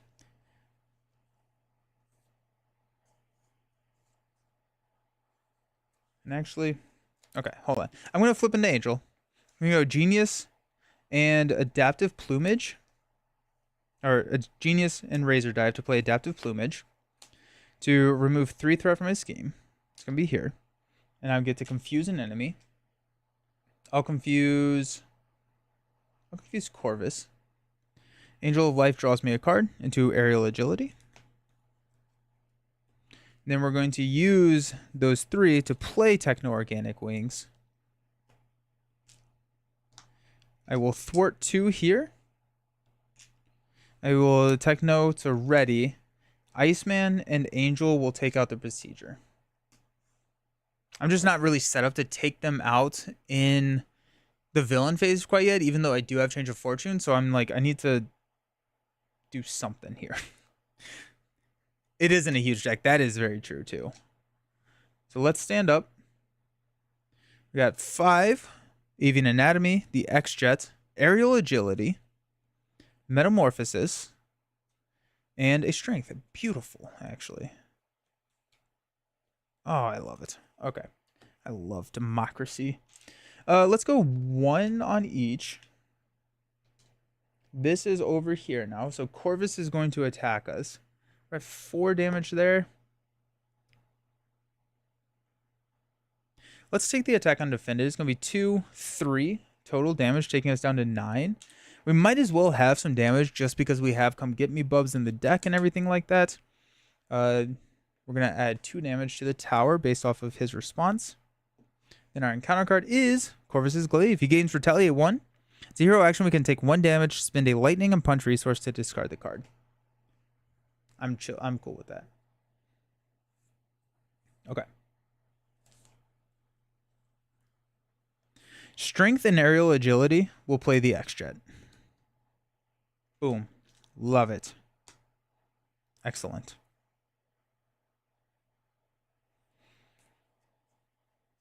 Now we have Metamorphosis, which we can play. Oh, we're gonna... Oh, actually, yeah. Okay, just kidding.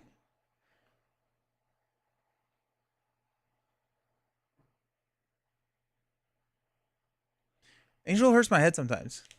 Love the name of that weapon. To the point. Yeah, right? So we can Avian Anatomy, Metamorphosis.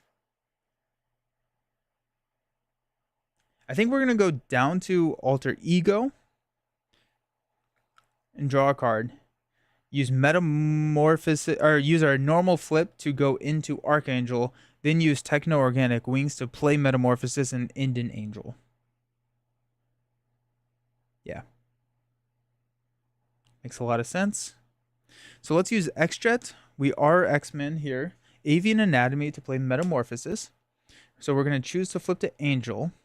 Because we used Avian Anatomy, this pops back to our hand. And because we ended in Warren, we get to draw a card. Worthington Industries. That makes it way harder to play Metamorphosis again. I'm playing Worthington Industries. I will have a card. Actually, hold on. Because I will get a card when I metamorphosize into Angel. I will draw a card and get a card to play Worthington Industries. I won't get the card draw from it, but I can shuffle Warpath in. I think that's probably the best route for us. Let's go ahead and regrow. Then we're going to use our 1 per turn flip into Archangel.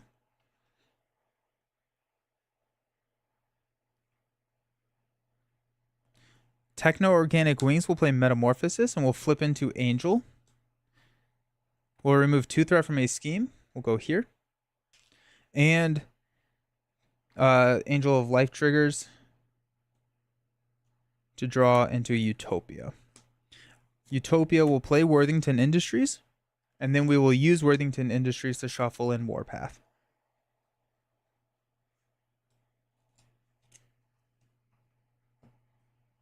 Excellent. I should have attacked as Archangel. Yeah, good call. Good call. Thanks, Trap It.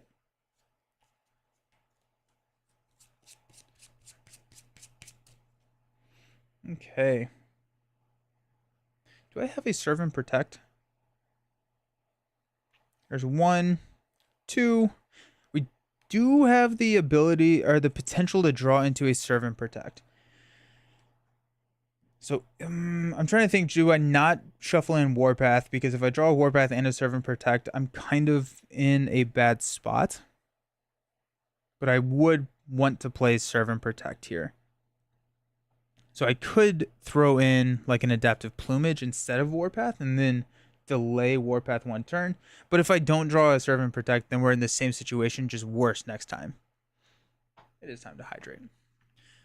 Hey Nelson, I'm doing fantastic. How are you? Getting ready for Gen Con, playing some champions. It's a good day.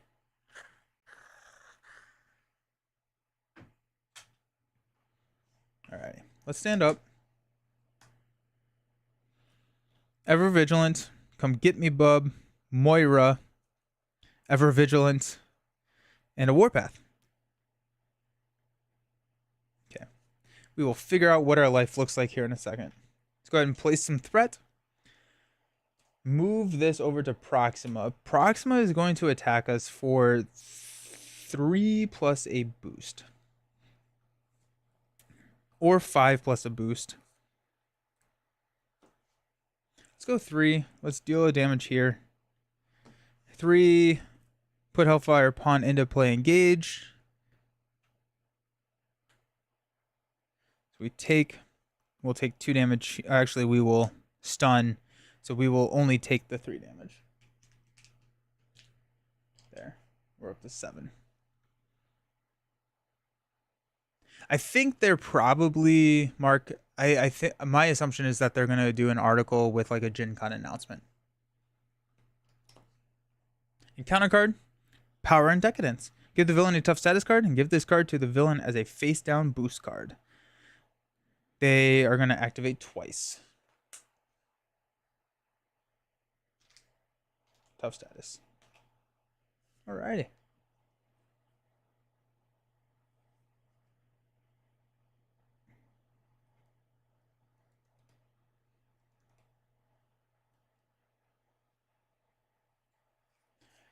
Let's play Come Get Me, Bub.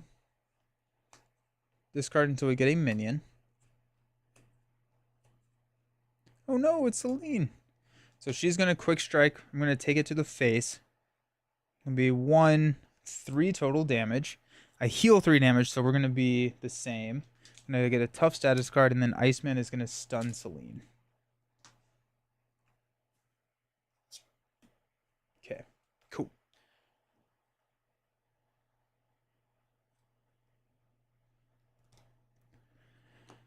X-Jet and the hand will play Warpath. Comes in with a tough status card.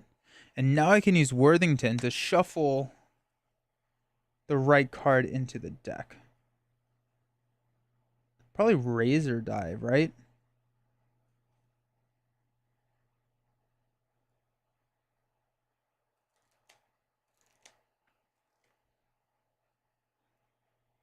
Razor Dive seems kind of intense. So actually, we are going to have a Servant Protect. But I don't know if I'm going to use... I don't know if I would play Servant Protect here. I have a tough status card here. Iceman... I'm probably going to use Iceman to attack somebody just to kind of get him out. Because we don't need... I need him to recharge his counters. So it's an aerial card. I will draw... Yeah, we'll just shuffle in a Razor Dive just so we can guarantee... We got 2, 4... it's not a guarantee, I guess, but...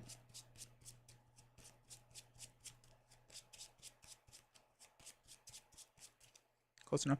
Have they ever done that? Excited for Gen Con? Yeah, so like Deadpool, they delayed the article for a Gen Con announcement, and then Agents of S.H.I.E.L.D. I don't know if they did an article at the same day that they announced Agents of S.H.I.E.L.D. at Gen Con, or if that came the week after. I am very excited for Gen Con. Yeah. Let's go ahead and have Iceman attack the Hellfire Pawn. It's going to knock him out. Get him back in that reshuffle. We're going to go ahead and just take out the Hellfire Pawn. We will Techno-Organic Wings to Ready Angel, and then we're going to thwart 2 here. Sweet. Let's stand up. We got a Servant Protect, Power of Flight, Razor Dive, there it is, Establish Perimeter, and a Weapon X.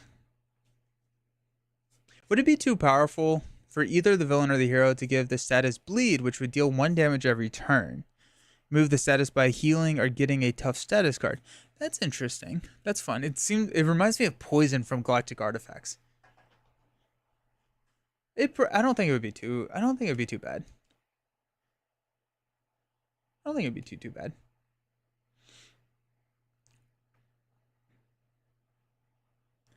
It may be like deal a damage at the end of the player phase, or at the start of the villain phase, or something like that. That way you don't run into a situation where you have 1 health and then you bleed at the start of your turn. Like you get a dealt to you as an encounter card or something like that.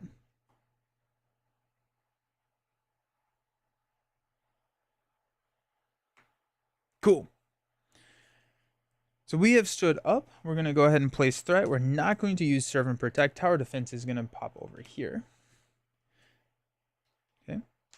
We got Corvus Glaive attacking us for 3 plus a boost card. I'm going to defend here with Warpath.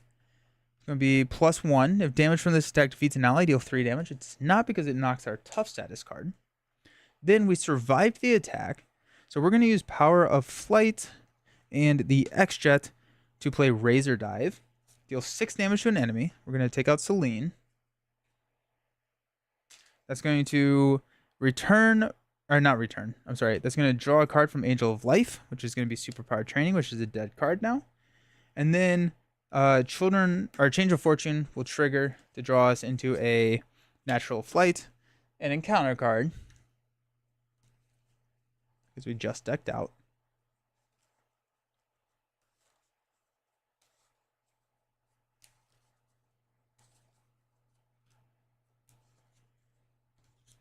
We do still have one more card to draw.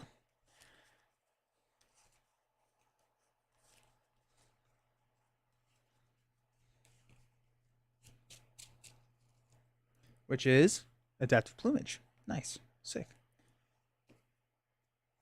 2 encounter cards. First one, Drawing Near, of course. And then Sinister Strike. Beautiful. Alrighty, so Sinister Strike is going to pop and bring out Harpoon.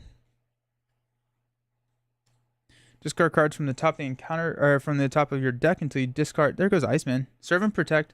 Deal 2 indirect damage, which will knock our tough. Then we've got Hook, Line, and Sinker for 2 threat. We'll shuffle these in. Start of my turn. We're going to place 1 counter here for Drawing Near.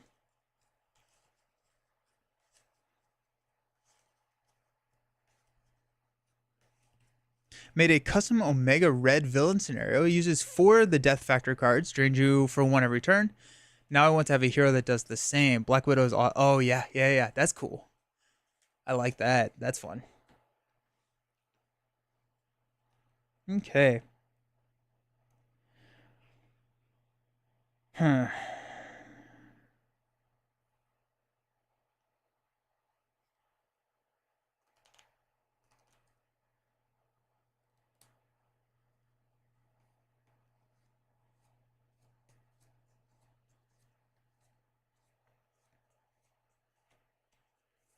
Okay. Let's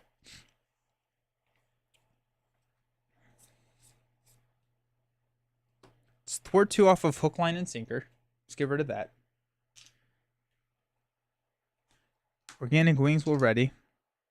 Serve and Protect. Establish Perimeter and Superpower Training will play Adaptive Plumage to remove 3 threats from Under Siege and confuse Proxima.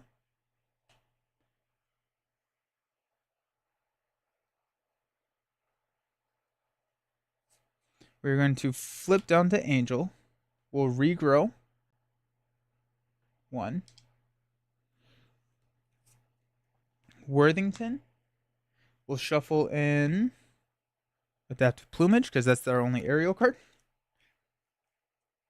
I made a... Perfect. We will draw a card from Worthington, which is Cannonball. That's exciting. Natural Flight will play Weapon X. And we're not going to use Weapon X because we won't be able to play anything, but we will go ahead and heal to take us up to 11. Oh, wait, hold on. We'll use Cannonball to play Weapon X, and we'll Natural Flight to get rid of Drawing Near. That's why I went down. I remember now. That's why I went down to Alter Ego. Let's stand up. We've got a Ready for a Fight, an Adaptive Plumage, Aerial Agility, Polaris, and a Strength. Oh, and 1 more card. Ever Vigilant. Threat. Got 1. We're confused. Harpoon's going to scheme. Oh, this is over here, by the way. Scheme for 1. Then our encounter card. Spear Shot. Discard cards until you discard an event. Take indirect damage equal to that event's printed cost. 2. Go down to 9. But we don't have to exhaust because we took care of the side scheme. Okay. Let's go ahead and Weapon X and we'll regrow just so that all of that works. We'll discard until we get a identity specific card, which is Natural Flight. Beautiful. We will Worthington Industries to shuffle a aerial card, which is going to be Cannonball. Back into the deck.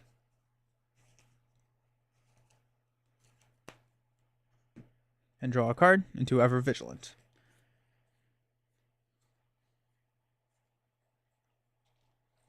Sick. Okay. Let's flip to Archangel.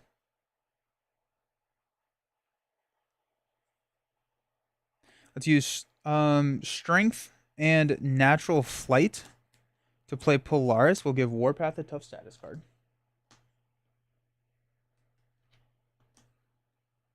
Got Techno-Organic Wings, Aerial Agility to play Adaptive Plumage. So we're going to deal 4 damage to Harpoon. No, we're not. We're going to deal... This is tough. We'll deal 4 damage to Corvus. He was at 11, so he's going to go down to 7. We do get a ping retaliate. And then we'll stun Corvus.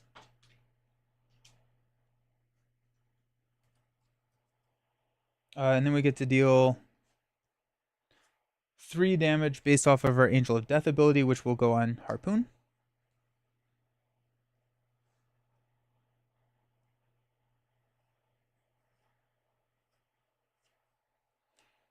Angel will attack Harpoon for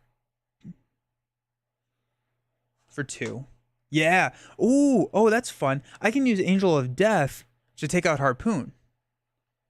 See you, Wikipedia. I can use Angel of Death to take out our Harpoon. That's cool. That's really cool.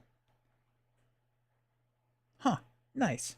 Okay. And then we'll use... yeah, I think we do want to... Ever Vigilant. A Lightning and a Punch. Take a damage, Lightning and Punch to get rid of Corvus's Glaive. I don't know if I care about Corvus's Glaive right now.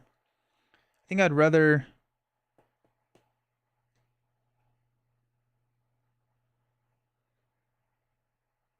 Well, let's just do it like this. Let's go X-Jet.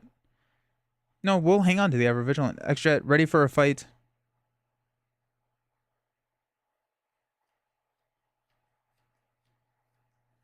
That's like highly relying on drawing into the Serve and Protect, though. If we want to hang on to Ever Vigilant, we have to exhaust ourselves with Archangel. We don't have to. I think we're just going to hang on to Ever Vigilant, and if it works, it works. If it doesn't, it doesn't. That's fine. So X-Jet and Ready for a Fight will play Ever Vigilant. We'll remove 2 threats from here and ready Archangel. And then Archangel will knock the tough there. Polaris will go ahead and knock 2 damage to take us down to 8. And then we will stand up. I like this deck. Got Ever Vigilant, Power of Flight, Team Building Exercise, Rock Slide, and an Adaptive Plumage.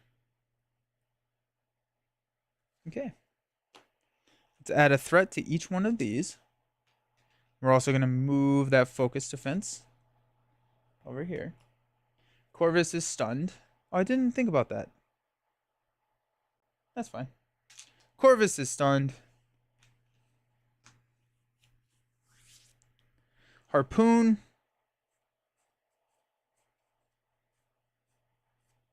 Is going to attack Warpath. It's going to knock the tough. And then we will play Power of Flight.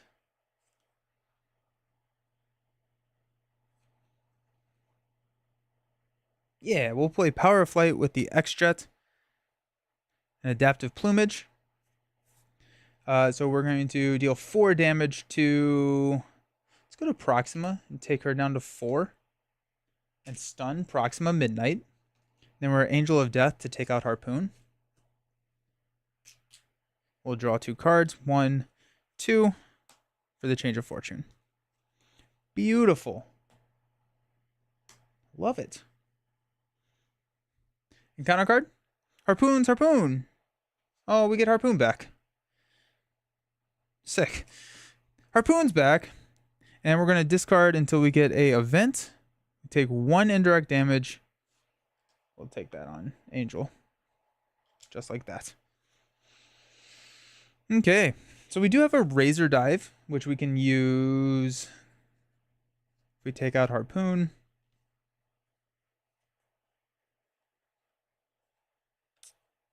We need a tough status card for Warpath.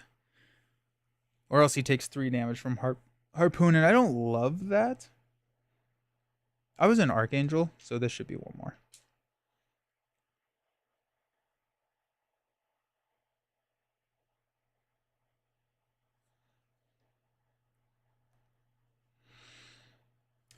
Let's go ahead and attack here for 2.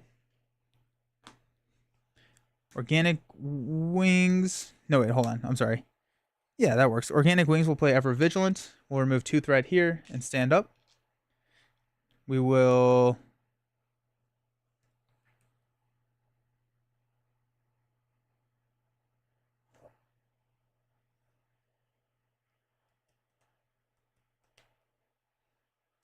have Polaris go 2 more damage here.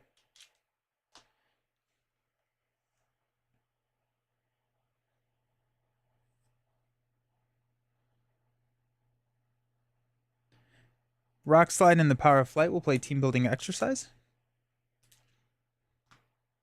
And then Angel will punch Proxima for 2.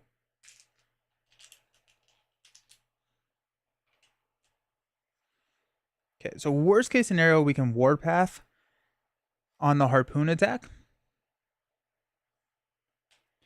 This deck needs a med team to keep him alive or first aid. Potentially. I think the idea is to always have a tough. I think I could see a med team making it into the deck though. Absolutely.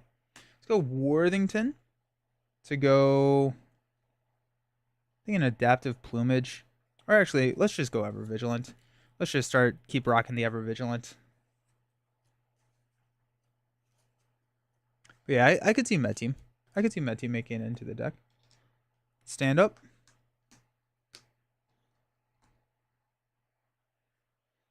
Got Razor Dive, Metamorphosize, Psylocke, Come Get Me Bub, and a Razor Dive. 2, 4, 5. So 2 threats onto both. And then this is over here. So we'll remove the stun. Then Harpoon is going to attack. We will defend with Warpath. We'll take 3 damage. Actually, oh, after Harpoon attacks, you take 2 indirect damage. Slightly annoying. So, nope, that's not where that goes. We'll take 2 on to Archangel. We survived. So let's go with a Psylocke, Razor Dive, and an X-Jet to play Razor Dive. We'll deal 6 damage to Corvus Glaive, taking him down to 1. And then our 3 damage Angel of Death will take out Harpoon. That'll trigger Change of Fortune to draw us into Moira, Serve and Protect. There's the Serve and Protect. That's when you want to draw it, right? Nice. Okay. Counter card. Sitting under attack. Player defeated this scheme. Draws a card. Comes in with 3. Me gusta that. Cool.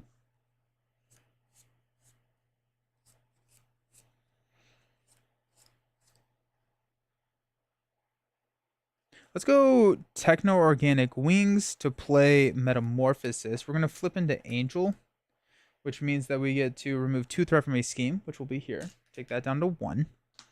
And we get to draw a card from Angel of Life, which is an Ever Vigilant. Angel will go ahead and take down Sitting Under Attack, which will draw us a card, which is an Energy. That's exciting.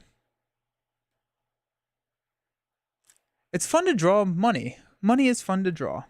Let's go Energy. Let's just play Come Get Me Bub. Yeah. Discard until we get a minion. Black Order Procedure. It gets put into place, so after the Black Order engages you, that still triggers. We'll deal 1 damage to the tower. We get 3 health and a tough.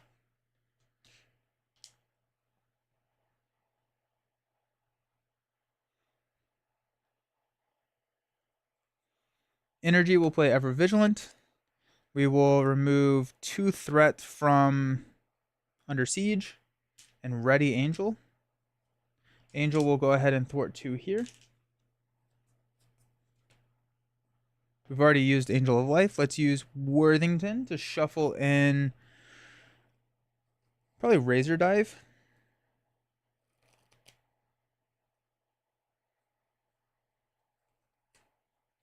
I think we will draw it. So let's shuffle in Razor Dive just so we can take out the Besieger and hit another Change of Fortune. Can't wait for Gen Con, doing the Champions event on Saturday. Nice, that's awesome. Yeah, I'm doing it on Thursday. I'm so excited. Gen Con is just such a special time. Let's go ahead and toss Moira. Let's hang on to. Let's see how many we have actually. There's one. Yeah, okay. Let's hang on to Serve and Protect. Stand up.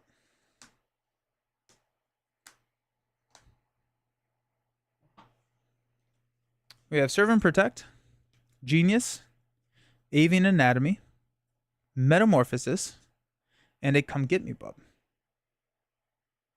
We did not get the attack. We can Archangel using the Metamorphosis, so we're still fine. Ooh, okay. So we're gonna place a threat here, and then we are going to use Genius to place Serve and Protect. We will exhaust Polaris. Oh, we have to. Oh, that's fine. And Warpath. Oh, we don't get to play it though. That's lame. Missed that. Okay, we'll exhaust Warpath. We'll give him a tough status card. I was like a turn behind. That's on me. That's on me. That's fine. That's fine. So Corvus is going to attack. We will defend so we don't deal the damage to Avenger's Tower here. So it's going to be a lot. Put Hellfire upon into play engage. We'll knock the tough. And we'll take 4 damage. Ow. That hurts.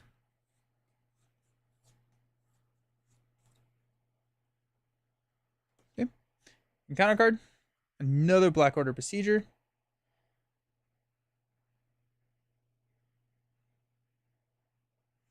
We're going to pop Avenger's Tower. Go down to 0. Okay.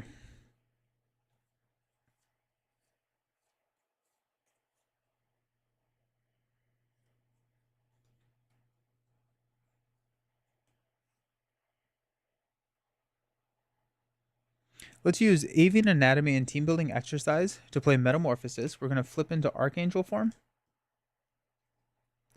We will deal 3 damage to the Besieger. Actually, we're going to do it to the Hellfire pawn. This comes back to our hand. And then Angel of Death will deal 2 damage here.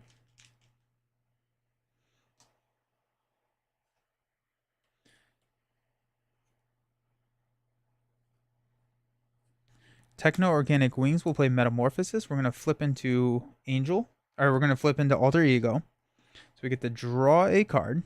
Just Avian Anatomy again. Nice. And then we will Regrowth. So we'll heal 1 using his ability. Worthington Industries will shuffle in probably an Ever Vigilant, I would say.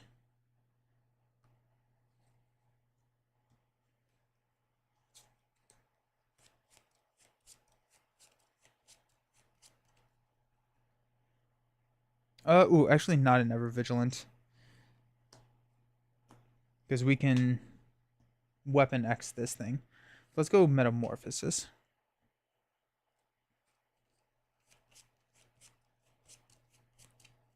And we'll draw into the Metamorphosis. That's fine.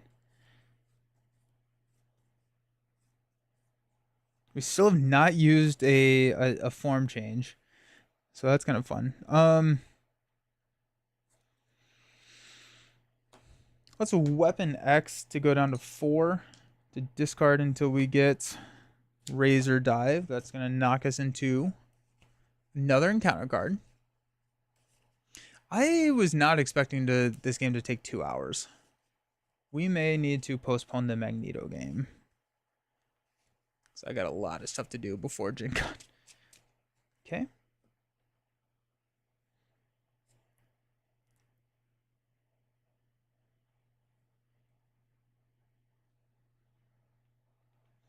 Let's use Avian Anatomy and Razor Dive to play Metamorphosis. To flip into Angel. We'll remove 2 threat from a scheme.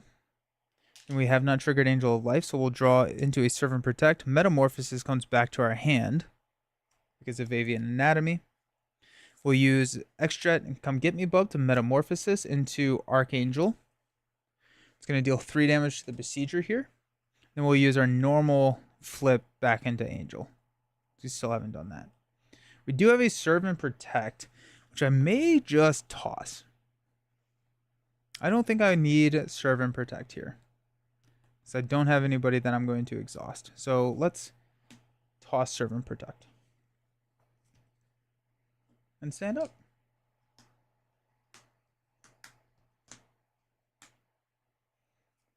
Power of Flight, Serve and Protect, Avian Anatomy, Utopia, and a Cannonball. We did not get any hero cards, so we can't use Warpath. That's sad. Let's throw a threat. Both places. We have got this passed over here. Proxima Midnight is going to get a +2 attack. We'll block with Polaris. So it's 5. +3 is 8. We're going to knock the tough there. And we got the Besieger.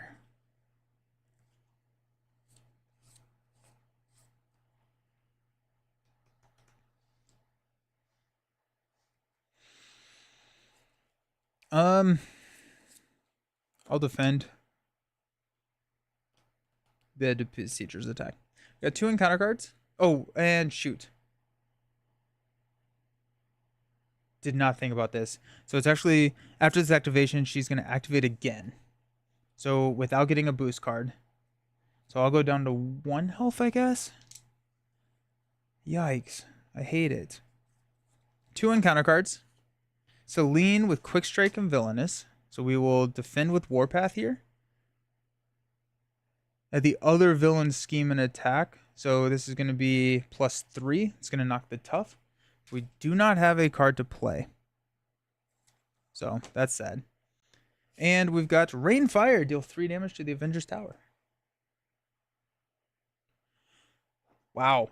That was not good. Very bad. Very, very bad. Okay.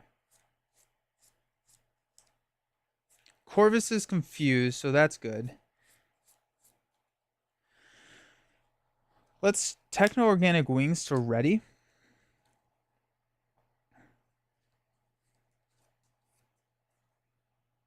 Power of Flight and Team Building Exercise will play Cannonball. Unfortunately, we don't have any aerial cards, so we can't actually use Cannonball this round.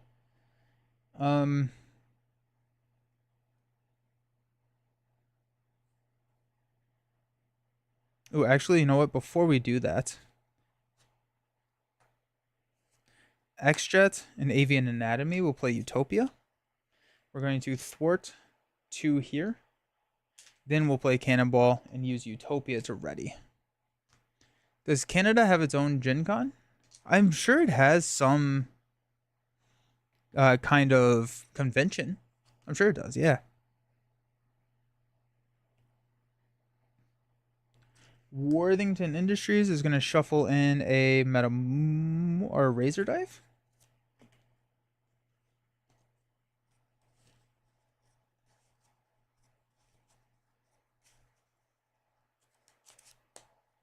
And then Angel is going to take out the Black Order Besieger. And we're going to stand up. We're going to risk it for all of the biscuits. With that 1 health. We got Serve and Protect. Natural Flight. Beautiful. Rock Slide. Ready to Rumble. And a Superpower Training.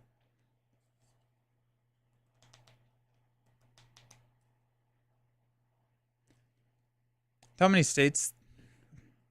Yeah, no, that's fair. Totally agree. We got 1 here and 1 here. It's going to pop over here. Corvus is going to attack us. Oh, wait, actually, we're going to... Sorry. Superpower Training and Rock Slide. We will Serve and Protect to Exhaust Angel and Warpath to get a tough status card on each. And prevent that threat from being placed there. Corvus is going to attack. We will block with Polaris. It's going to be 3. Heal 2 damage from the activating villain and give it a tough status card.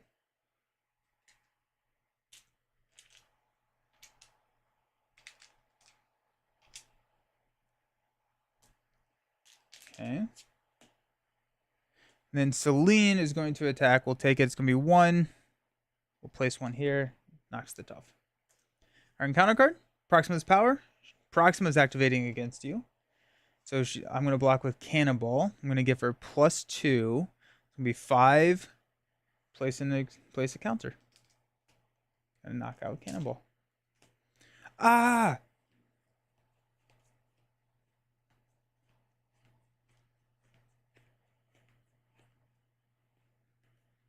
Jeez.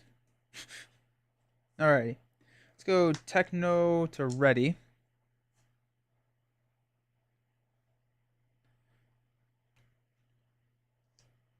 Team building exercise. X-Jet will play Natural Flight to remove 2 threat here.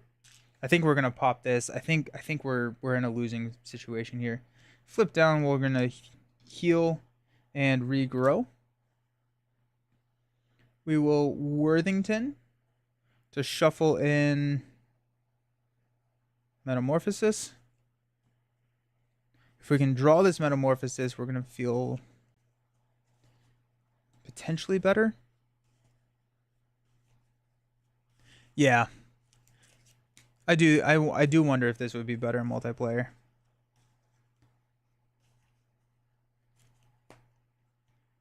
Draw into Adaptive Plumage. We'll Adaptive Plumage to play Ready to Rumble. And we're just going to hope that we do not threat out. Stand up. We got Strength, Power of Flight, Natural Flight, Metamorphosis, Energy, geez, okay. And Psylocke. Go 1 and 1. Tower Defense comes over here. Proxima Midnight is going to scheme for 1, 2, 3, 4. Take 2 indirect damage. So 4 total puts us at 5. 1, 2, 3, 4. Yeah. Yeah. Okay. Alrighty. Counter card. Deal 3 damage to Avengers Tower. Okay, well, we are 1 encounter card away from losing the game. So we have to go fast now. Oh, no. Yikes. Okay. Regrowth.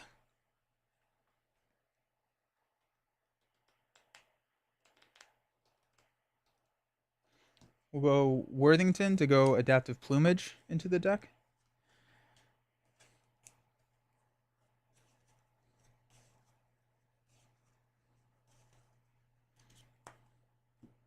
And draw a card, which is genius. We'll go ahead and heal for 3. Takes us up to 7. Let's go Power of Flight to play Metamorphosis. We're going to flip to Archangel.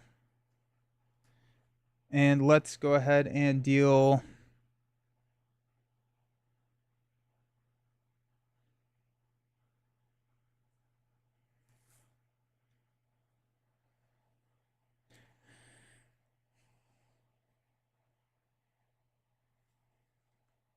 Let's do 3 damage to Celine.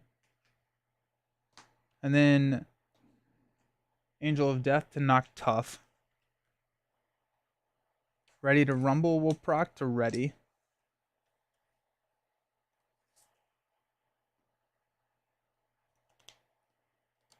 Okay.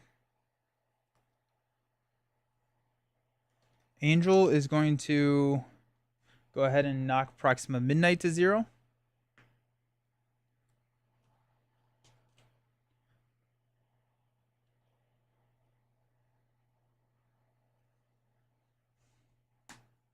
I'm going to take a damage, spend a extra and a natural flight to get rid of Corvus's Glaive.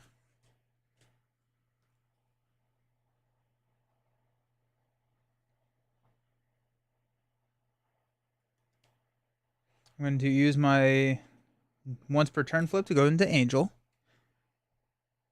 Mysterio. Ooh, I like Mysterio. To use team building exercise Genius to play Psylocke. Utopia will ready.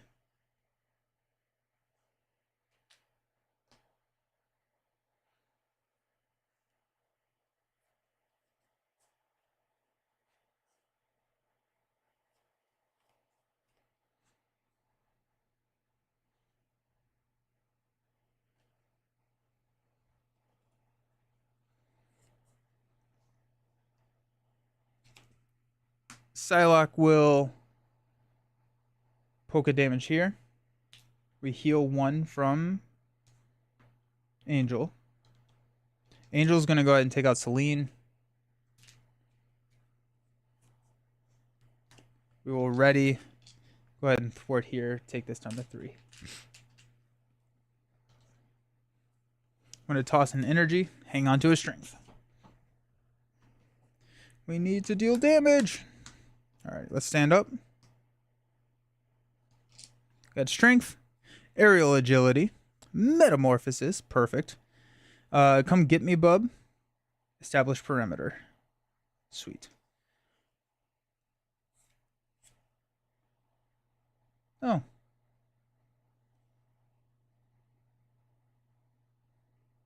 Well, that's the bummer. Cool. Thank you. All right, let's add 1 and 1.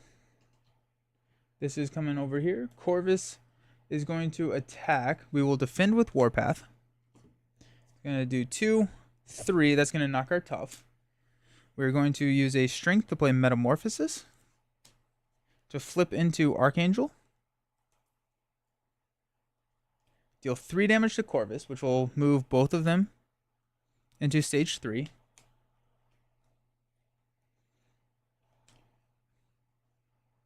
And then we will deal 2 damage to Corvus to take him down to 12 using our Angel of Death ability. And then we got 15 over here on Proxima.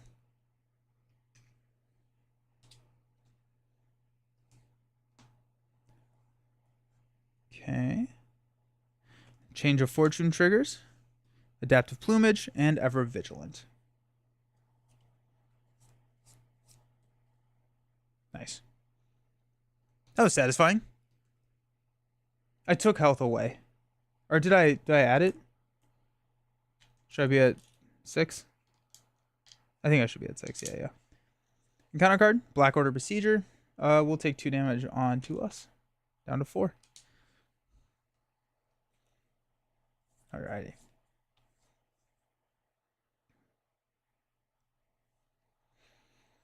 Techno-Organic Wings in a team building exercise. We'll play Adaptive Plumage. Deal 7 total damage to take this down to 7. And then we're stunning Proxima. Nice.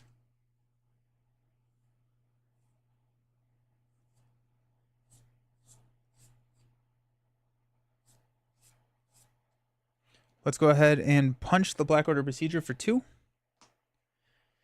Psylocke will go ahead and take out the Procedure, readying Archangel.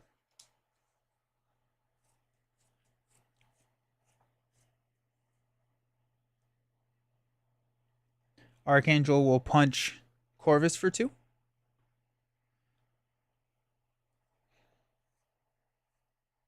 Angel is such a good side. I don't think I've actually tried the Angel Sidekick deck. That's fun.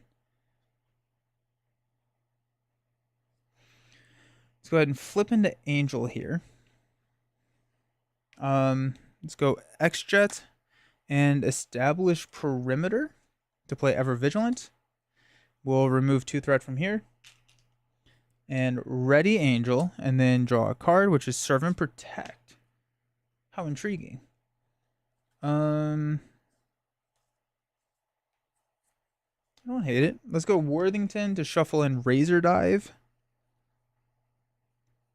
Oh, both of our Razor Dives are in there. Okay, we'll go Adaptive Plumage. It's like we just need fast damage right now, and so I'm hoping that we can get some Razor Dives in.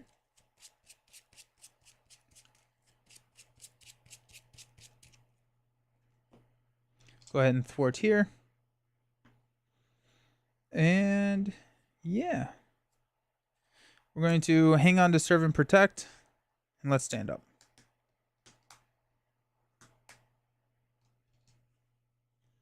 Aerial Agility. Ready to rumble. Razor Dive. Razor Dive.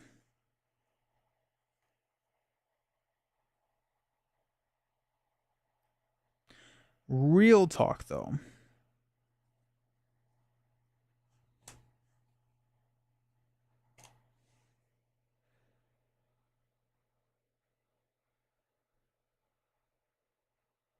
She's stunned. I think we're actually like really good here, depending on our encounter card.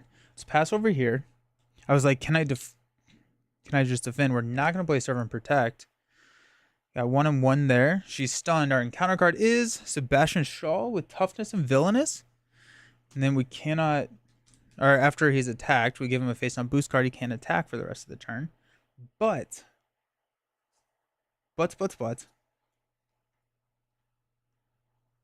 Let's go into Archangel.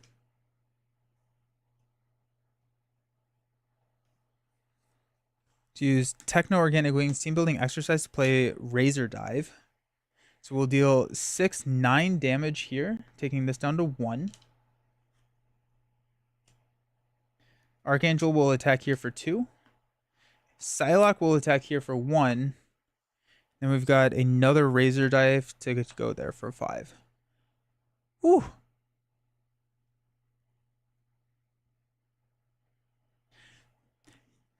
Yeah, I think.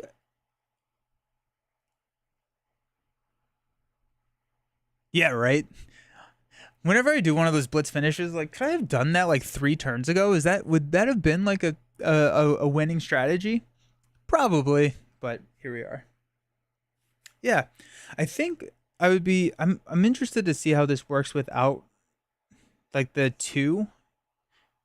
I don't know. It kind of worked out well. I think it worked. I feel like I'm missing like a thing though. Would probably be better in multiplayer. But I'm trying to figure out like what. It just feels like it's missing something.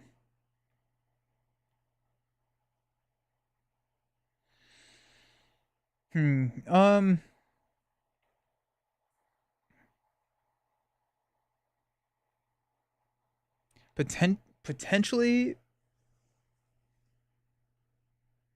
I do like the Shout of Med Team. In this situation, I don't think I needed taunts. I don't think taunts would have worked out too well. So I think I would need more games to actually like figure that out if I do need one. But time to test against Claw, right? Now, I think now what we're gonna do is we're gonna build our Gen Con deck because I think unfortunately we're gonna run out of time if we don't do that now. Yeah, I think the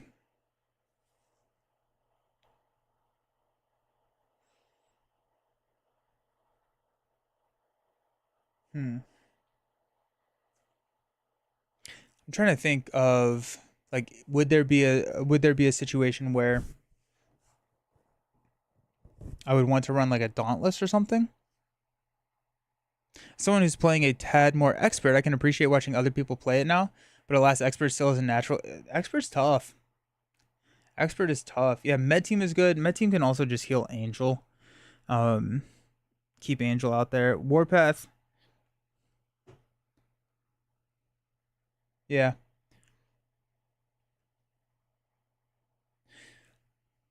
I'm not 100% sure if I need the come get me bubs. Like I think the come get me bubs and change of fortune work really well. I may just go down to like one of them. I may keep two. But like if I go down to one, Archangel has enough damage that you can probably hit a change of fortune on the villain. Like, do you even need minions? I don't know. What am I feeling for Gen Con? Thor, Scarlet Witch? I'm gonna say Falcon. We're gonna build a Falcon protection deck. That's really what I'm like pumped for, is Falcon protection, because that is I think where Falcon is gonna strive. I think we're gonna get a lot of like really fun interactions with like the multiple defending thing, or what's the prep card? Draw their fire. Valkyrie. I brought Valkyrie to a Con of Heroes. I enjoyed Valkyrie at Con of Heroes. You prefer Falcon and leadership? That's fair. I'm thinking if we have 4 players, I can defend for everybody. So like I think I want it to be kind of like a draw their fire combo, potentially with like, ping damage. Honestly, change of fortune. Change of fortune in here, just like if I have like not Dauntless. If I have electrostatic and I'm defending for everybody, that works out well. Falcon is so good in justice. Cycle it. Oh, that's cool. Yeah. Protect, draw their fire. Yep. Yeah. So the idea behind the deck that I want to build is potentially defending for the entire table every round and seeing how we can do that. And we can do that with draw their fire and practice plan. Electrostatic plus draw fire. Yeah. So I think it's really important to have electrostatic armor in here. I think it's important to have. You know what? We're gonna bring out energy barriers. I don't know if we're actually gonna be putting them in there, but the energy barriers can also help with a change of fortune. So let's go ahead and grab change of fortune, because as we're pinging damage, we might as well get some card draw. And I think if there's 4 players, there's a decent chance that there's going to be a minion out and a minion that can be set up for us to electrostatic armor or energy barrier. Okay. We want an armored vest. We want to get that defense as high as possible. So that would put him at 4 with the microwave. Specialized training. I would say specialized training. It's also like kind of a support deck. So specialized training can help with everybody else.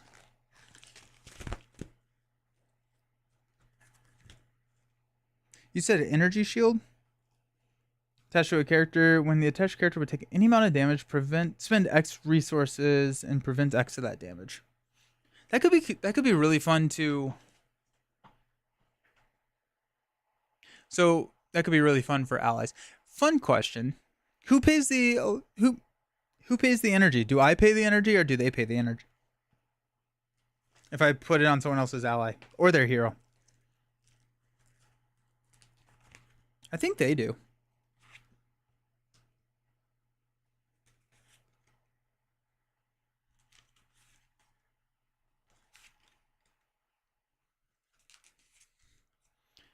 We would take defensive specialist here. Hey, Dill, thank you so very much for the subscription. 6 months, thank you.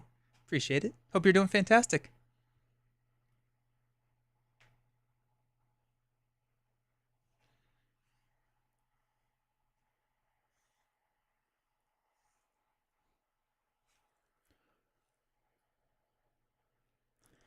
So Falcon, potential energy barriers.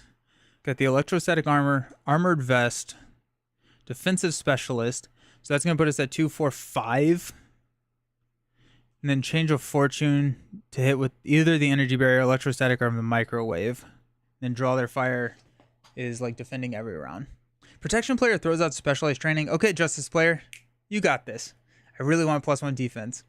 Yeah, I have found that specialized training in 4-player is very good. I mean, 20 threat is a lot, but typically, like, if you can chip away with it, and since you can have 2-player side schemes out, like, it doesn't like slow the pace of any other player side schemes coming out.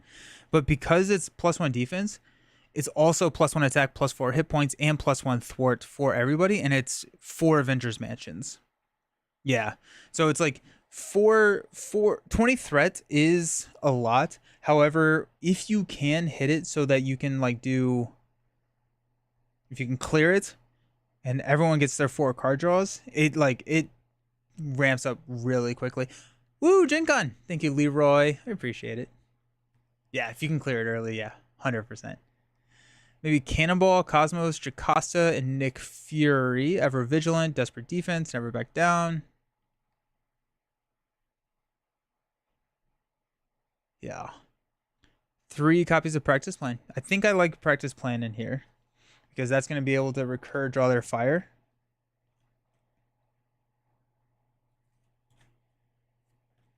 We got 3 copies of practice plan. So we can proc draw their fire multiple times. White Widow. Ooh. Aerial evac. Yeah. Okay, cool. Sick. I'm glad someone else was thinking it too. I wanted to talk about aerial evacuation because that's a card I do not play. That's not what I was thinking. I was thinking height advantage. You'd run Defiance? That could be good. Oh, aerial evac is his card. I got it. Yeah.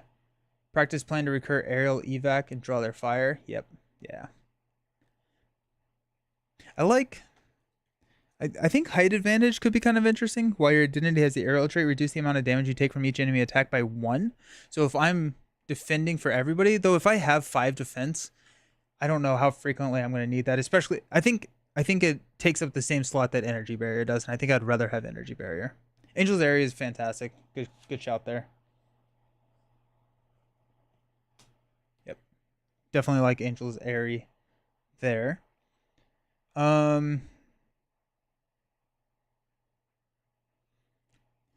What does White Widow do again? I forgot. After you resolve the ability of a prep card, heal damage from White Widow equal to that card's printed resource cost. That's fascinating. Huh.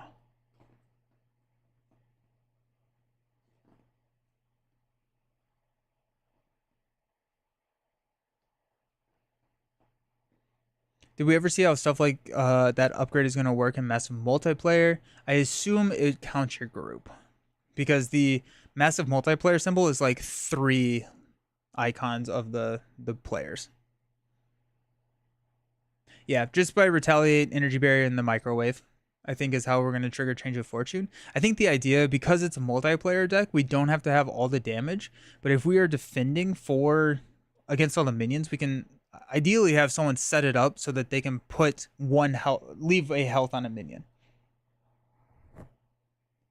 Yeah, but draw their fire would heal White Widow. I like White Widow a lot. I'm trying to figure out if White Widow works in the multiplayer deck. And then we had Indomitable.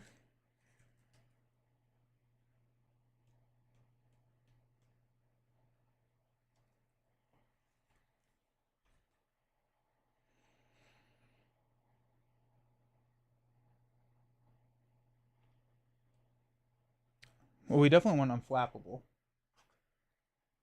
That's a key card for us. Go all in on preps and add ready for a fight, which works well with draw there. Ooh, okay, I like that. I really like that. Really, really like that. I also someone mentioned Sinclair. I forgot who said that, but I do like Sinclair for multiplayer. Let's go ahead and grab her while we're here. And then we said mission leader Maria Hill should just trigger for. I would love that. That'd be amazing. Everybody, we drew 100 cards off playing this 2-cost ally. That'd be so nice. Get ready for a fight. Right now, let's just count cards and see where we're at. So we've got 3, 4, 5, 6, nope, 3, 4, 5, 6, 7, 8, 9, 10, 11, 12, 13, 14, 15. So we have 10 more card slots. I think it's probably worth keeping it at the minimum. Everyone draw. I would, yes, that'd be amazing. We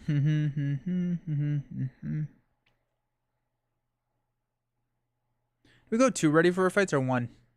Oh, resources, yeah. Okay. Here's my spicy question for now. Let's actually go theme here. My question for allies. What do we think? Where's my There we go. What about multiple man? If I'm here to defend for everybody, multiple man, great way to do that.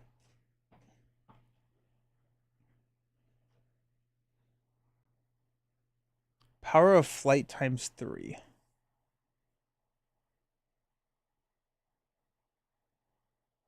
Don't have many fists for ready for a fight. That's true. Do we go Quinn Carrier? Do we take the Quinn Carrier away from the table? Don't think you need ready for a fight as much in multiplayer.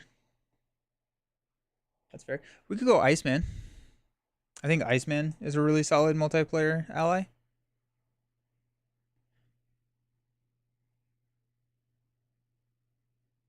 I don't think I can play espionage, unfortunately, because I think you have to be a spy to do it. Ready for a fight is for other players to flip down. Genius.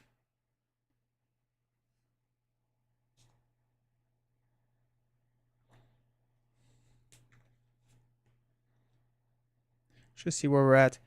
The one with Iron Man on it, Dauntless.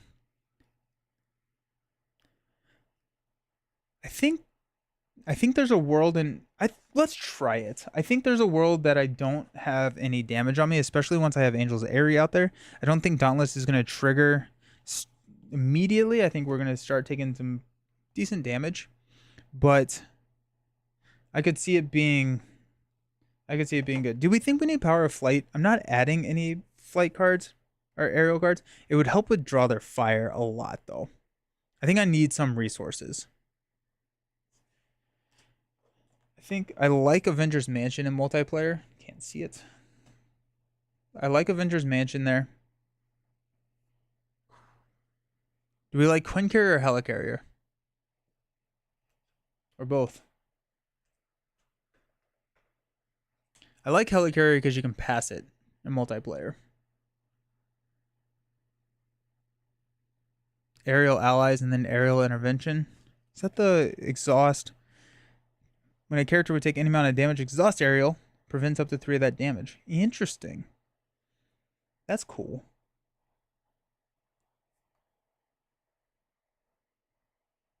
Where are we at? 2, 4, 6, 8, 10, 12, 14, 16, 18, 22, 3. We're at 23 cards. It is a double resource for a lot of my cards. It's a double resource for... Let's count it. We got 1,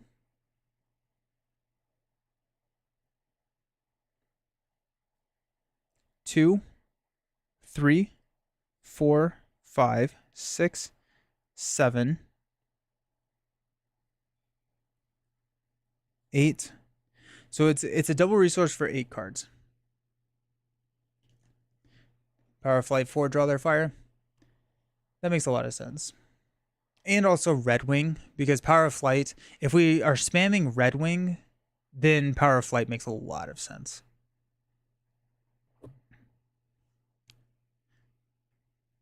I like multi and helicarrier, and solo I do like Quinn Carrier. He may be the only, yeah, I may be the only Avenger. Usually what I'll do is if someone needs the Quinn Carrier, then I'll just say the Quinn Carrier in my deck is a helicarrier.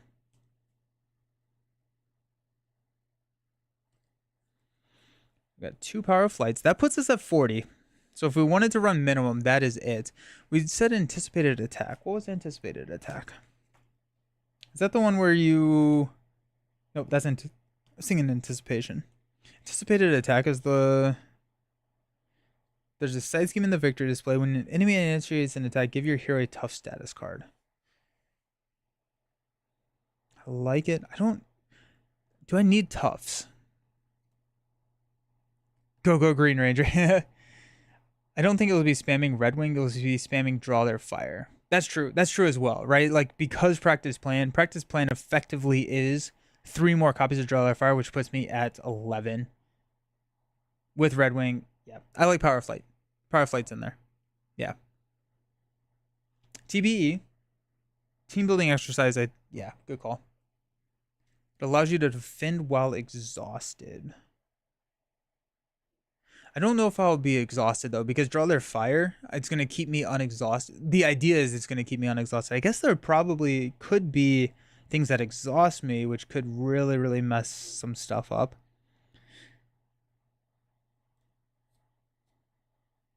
That's a good point.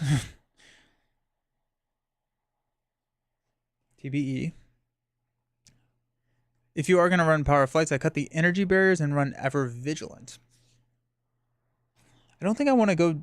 I think I could go down to 1 energy barrier. I think I want to keep at least 1. Because with the energy barrier and the microwave, that gives me enough to prevent a lot of damage. And I want to try and make sure that I'm preventing the damage so that I can keep Dauntless afloat.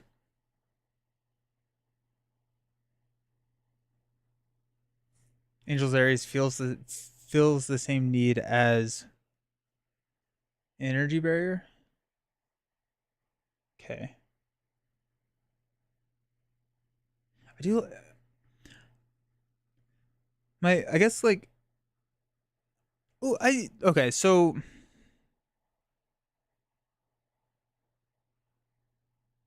Ever Vigilant also allows me to use Battlefield Awareness more.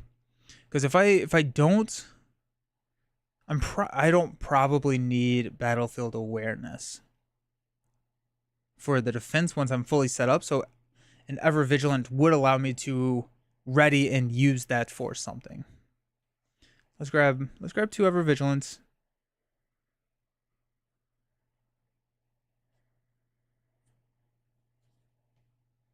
Dauntless isn't going to last if you're defending 3 and 4 times per turn. I think it could. Right? Because we're going to be defending for 5. And we're playing standard, I assume.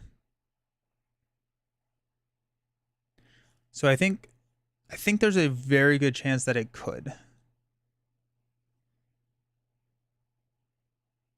What is Loki's attack?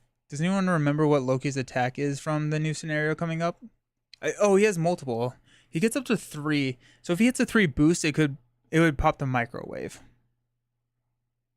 Basic recover and use soup kitchen. Ooh, I like that, yeah. Yep. I guess I have Angel's Airy. So how often does Angel's Airy and Soup Kitchen fill the same role?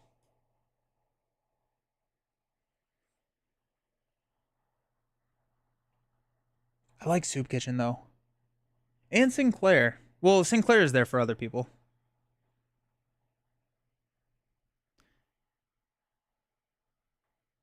Yeah. Angel's Area is free. Soup Kitchen gives you +2. Yeah, they're both good.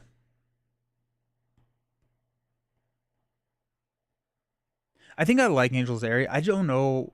I think I'll get Soup Kitchen, but I don't think it's a first deck pass play. Downtime. I think Angel's Area is going to do all the healing we need.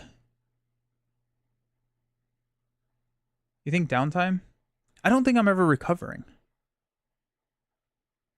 I would not be surprised if I played this deck 5 times if I recover 1 time total. I think I'd rather have endurance as well, Leroy. Because Angel's Airy, if I'm defending 5 times a turn, it takes 2 turns for me to heal to full. Yeah. Redundancy on healing is probably a good thing since you'll be table defending, but also trying to keep health full. Yeah. Yeah. I think I like endurance to keep Dauntless online. I think downtime works better in lower player count Angel decks or Falcon decks. But I think Angel's Airy, once I get Draw Their Fire, if there's like if every player has a minion and I defend against the villain attacks, then I heal to full. Let's grab endurance.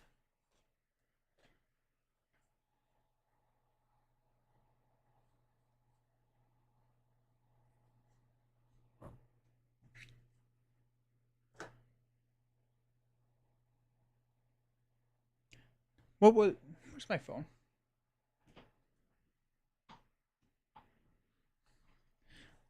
I want to look and see what the attack for Loki is. Trickster Takeover from Fantasy Flight.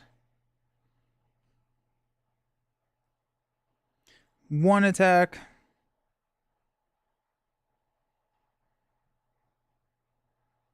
Yeah, 1, 2, 1, 1.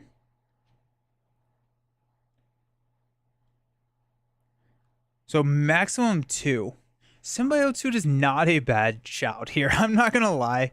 Symbiote Suit could do some work. I would kind of love it. Ooh, Leroy. I don't know. I think Ready for a Fight is there for other players, right?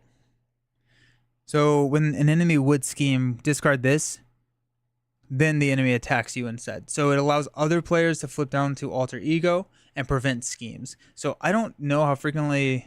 Maybe I will be triggering the Ready for a Fights, but my guess is my hope I think is that we will go to Alter Ego maybe 1 time in a game.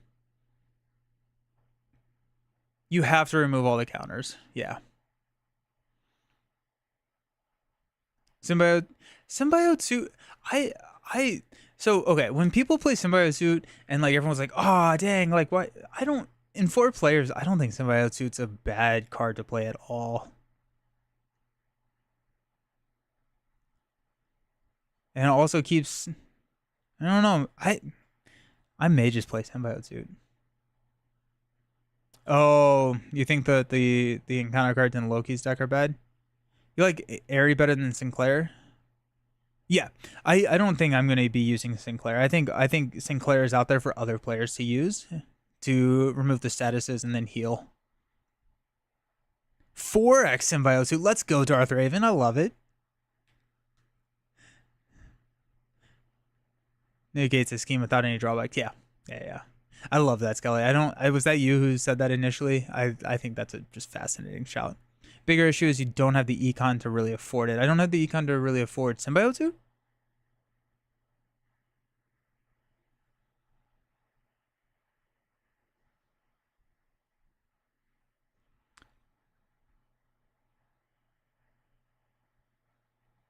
Is there any way that I can recur Draw Their Fire outside of Practice Plan?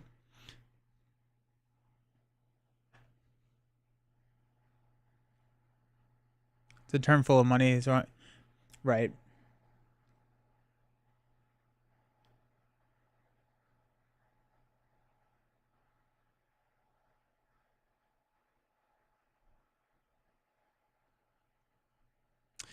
Superpower Training is amazing. Great shout there because it can pull Draw Their Fire even late game. I'm gonna 100% grab that. Good shout. Good shout on the Superpower Training. It's just bad vibes. As new players show up to Gen Con, they get walloped if you don't bring it down. That's fair. Also, I think I fixed my camera issue. Like I was having the issue where the cameras were freezing every like 40 minutes. I think I fixed it. Also, superpower training is just really good.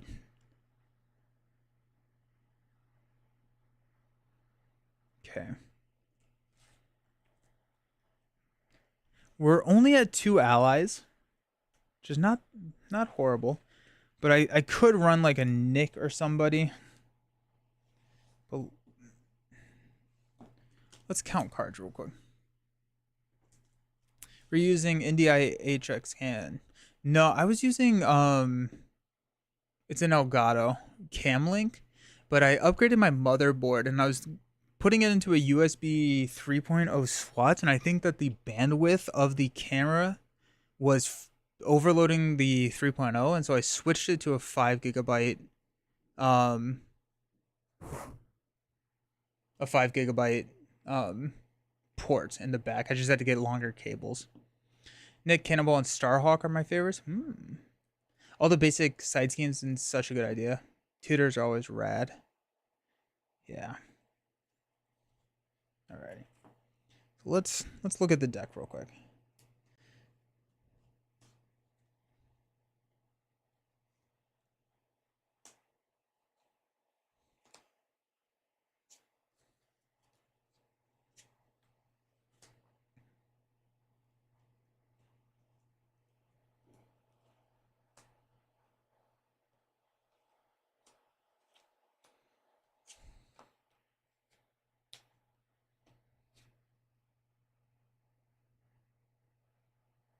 Wondering if Change of Fortune plus Dauntless is too much here. Would be amazing if you can get it to work.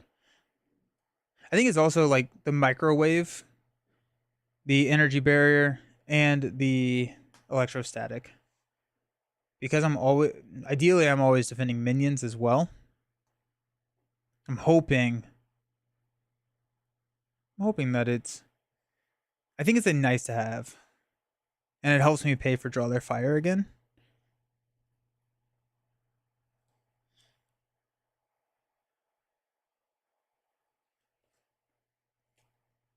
Yeah. Ping 1.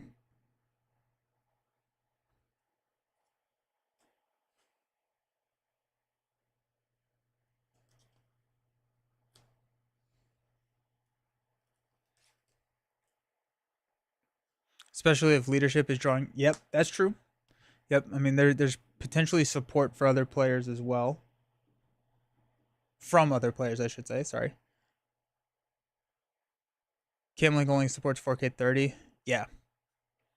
It only supports 4K 30, which is what I'm inputting. I think like the Pro does 60, but my camera doesn't do 4K 60, so we're fine. Nah, it's microwave. Come on, it's definitely a microwave. So 3, 4, 5, 6, 7, 8, 9, 10, 11, 12, 13, 14, 15, 16, 17, 18, 19, 20, 2, 4, 6, 8. So 43 cards. That's not bad. I think there's room. We're saying no Symbiote just to be nice. I think I have the Quinn Carrier. I think that's where that comes from. At least that's what I'm hoping for. Yeah. Should I go build support?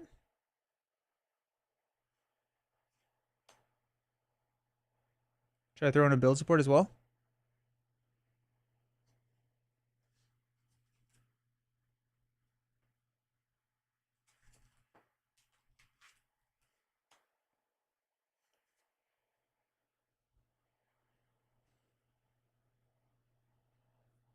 We also can always, if we keep Red Wing around, we can always pop Red Wing to use it for ready for a fight if we needed to.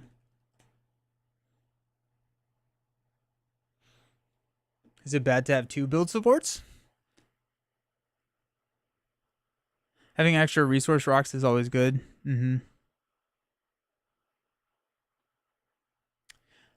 Yeah. It's like, so I have minimum 3 target. I have 4 targets, I think 5 targets, 6 targets for build support. What about the protection side schemes? Manifold. Ah, that'd be sick. Protection side schemes: establish perimeter, stun and confuse. Establish perimeter probably is decent to bring. 2 superpower trainings is really good. Build supports can be cut if other people are running it. Yeah. Like if another player has a superpower training, it'd be good. Establish perimeter. That's 45. I don't know how much more I want to go over 45 just because I want the consistency of hitting draw their fire. Most of the cards are on the table, and so I think like late game, I will be able to hit draw their fire pretty much every turn. Yeah, Sunfire in every aggression deck for 4-player, 100%.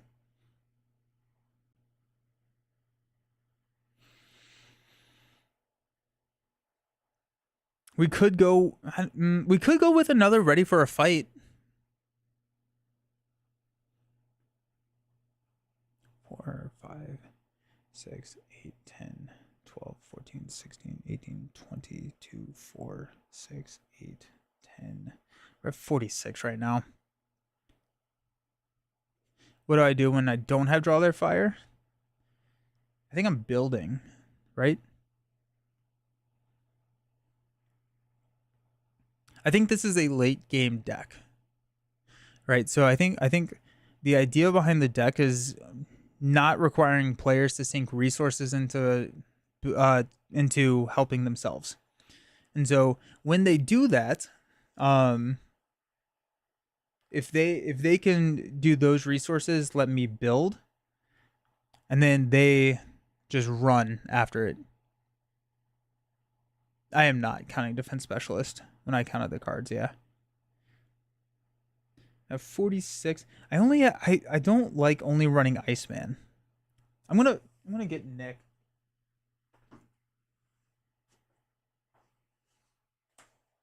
That gives me 3 allies.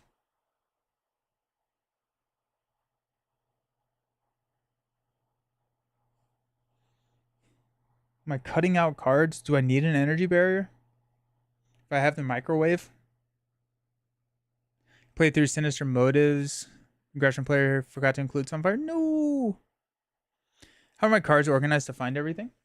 I have a binder, which I've sorted them into aspect cards based on allies, resource, and then by cost.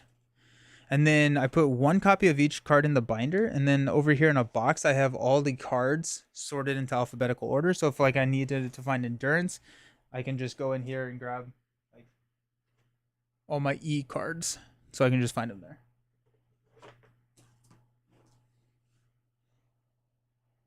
You're only bringing 1, yeah. I'm bringing this and some Star Wars decks. I like it, James. Yeah.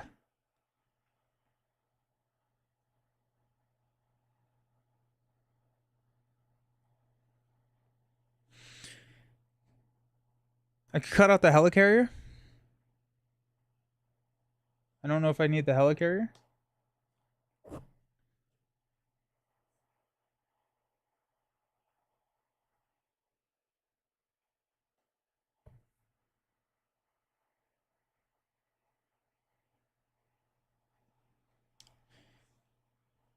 I think I'm gonna sideboard energy barrier and figure out how I feel, because I think energy barrier works against most. I don't think I need an energy barrier against Loki. I think his maximum attack in stage 1 is 2.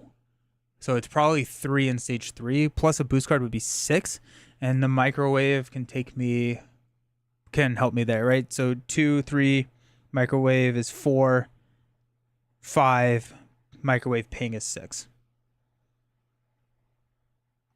Energy barrier, dauntless, and endurance are kind of a package. But does energy barrier and the microwave occupy the same spot?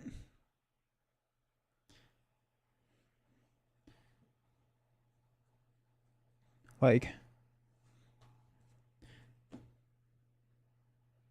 the refrigerator card. Hopefully soon.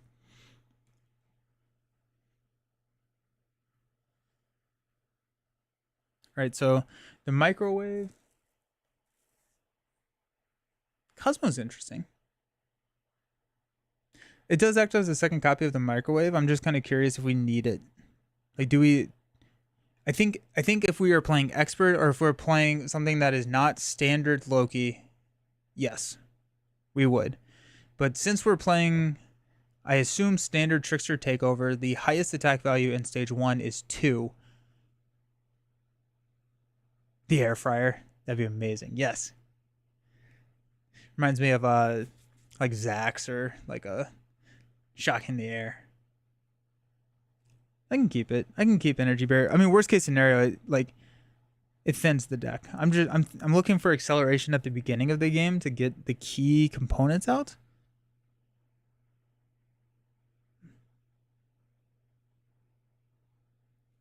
I didn't add cannonball. Do we want to add cannonball? I don't know if cannonball is this deck's like I don't know if cannonball works because I think any ally that I play, I'm chumping with that turn.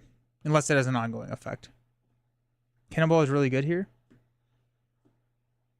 Do you think it's worth adding cannonball for 2 thwart a turn in a 4-player game? I don't know if it is. I think I'd rather have an ally that is cheaper and can block. Because I think that's the role that I'm filling. I don't think I'm really filling like I can add 2 thwart everywhere on. Ever Vigilant can do that if need be. I also have battlefield awareness, so that may also mean that I don't need the energy barrier. But I like to have a multi-gun as Falcon.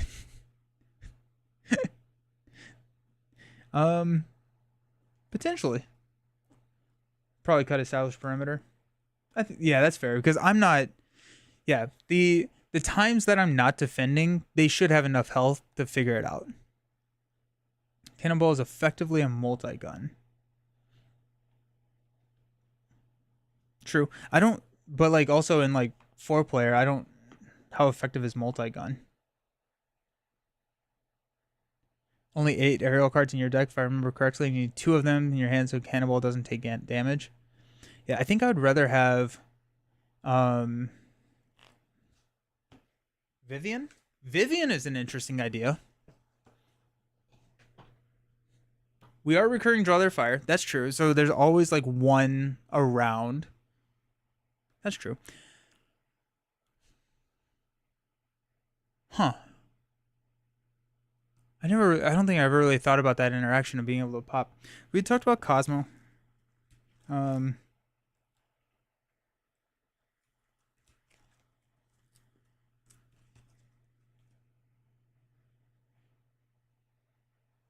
about Vivian? 4-player, I think Vivian's gonna hit 2-cost aerial card and throw her in block. Blank something. I think Vivian goes in this deck. For this scenario specifically. I don't like if I was building a deck for like not necessarily 4-player, but Vivian's really solid.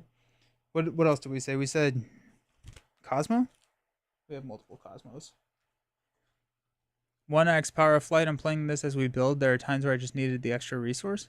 1 more Power of Flight or cut a Power of Flight? Vivian is such a good card, yeah.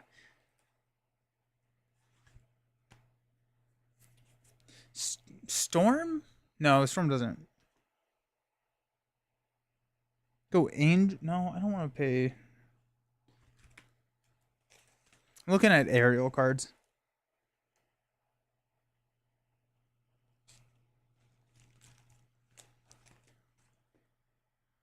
Go Rogue.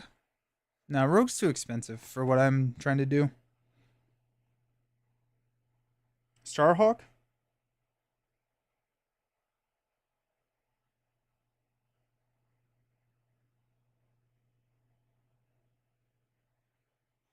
Starhawk, I think, is interesting. Do I really need Iceman? I would say no. Good question. Iceman doesn't work with Change of Fortune. Go 3 of Powers of Flights. Jocasta for up, and away. Up, and away is good.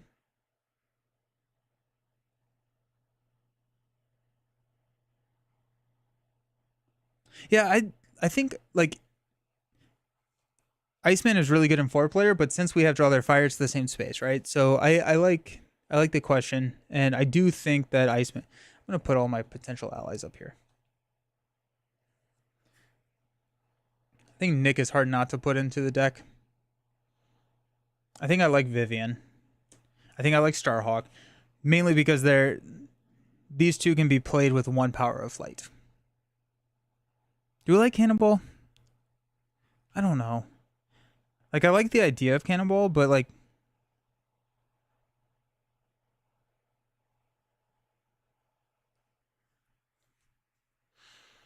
I think Starhawk is pretty consistently worse than Cannonball, but he costs one less. I think that's the important part, right? So it's just a block. But also once I get it set up, Starhawk is always coming back to my hand. So in that sense, Starhawk and Cannonball work really well together. Especially it's a call for backup for Nick.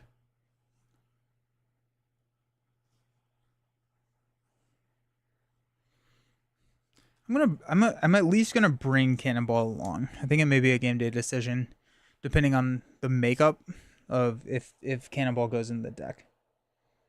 I think Iceman. I think I'm on team cut Iceman.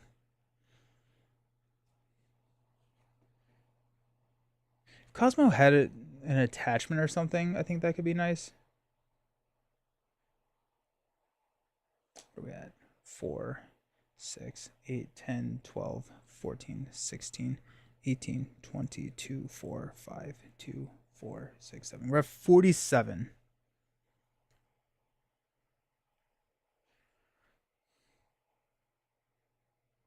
Which is pretty hefty.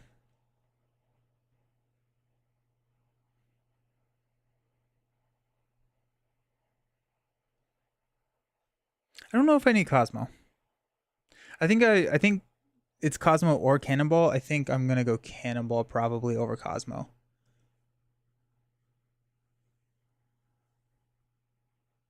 I do like the might as well go to 50 now, right? 50 plus a 10 card sideboard. Let's go.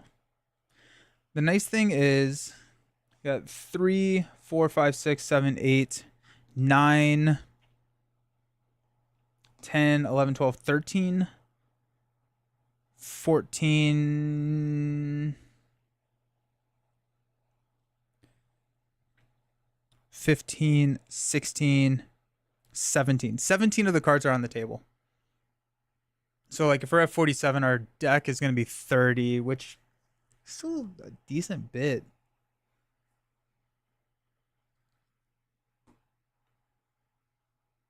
$18. 29 cards in the rotating deck, with Starhawk and Cannonball kind of being out of it as well. 26.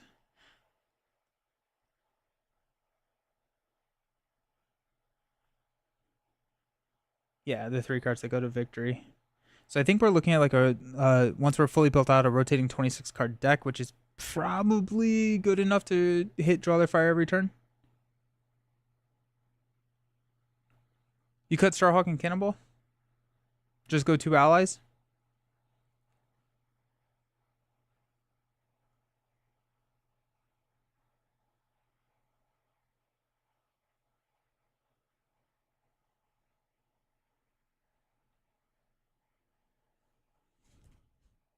I'm down. See you, man. Thank you.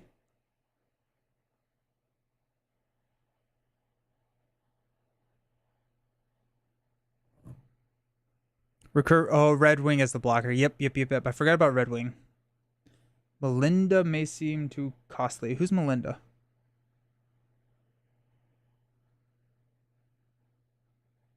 Gambit seems. Oh, Gambit is a really good and interesting shout in Falcon. That's cool. Melinda May. Yeah. Yep. Just steal the 3 icon boost card. Yeah. If you had 4 hands per cycle, you'd probably have 1 handish per cycle where you don't have Draw Their Fire. And if I have one hand where I don't have it, I have 5 hands where I don't have it because I miss it on the deck, right? That's the scary part. And so like I think if I don't have a practice plan, I don't proc draw their fire unless I'm about to immediately reshuffle or something like that. It gets really interesting when you proc draw their fire and if you have the practice plan or not. Um,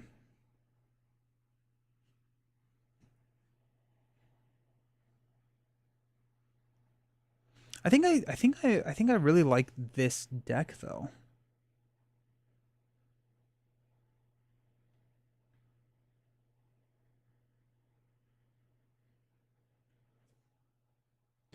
Do we go one more ready for a fight or no? I don't think so.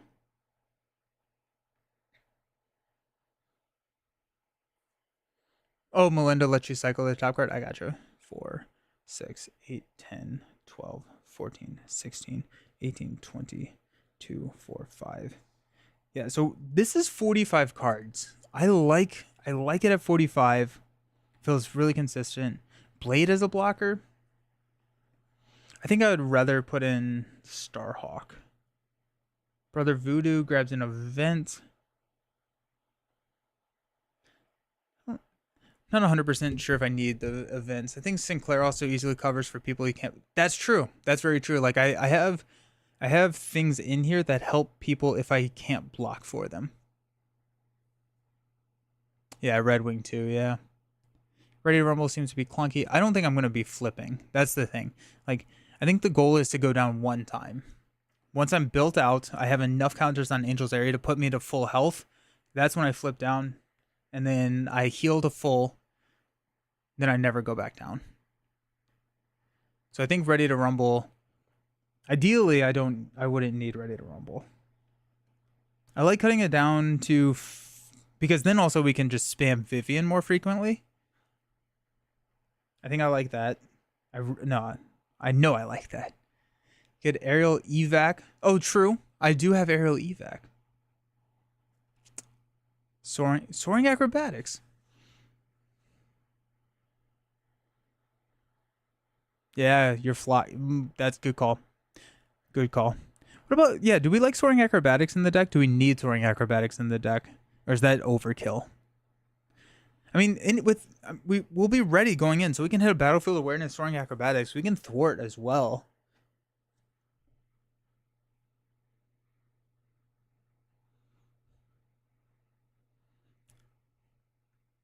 No points in soaring. Everyone, yeah, because I don't think I would use it for defense. I think in an expert game, if I'm playing like Ronin or something, maybe not Ronin because I don't know if I'd have time to set it up. But if I'm playing Magneto or somebody, I think soaring does go in there. It would be a bit extra defense, but I don't know.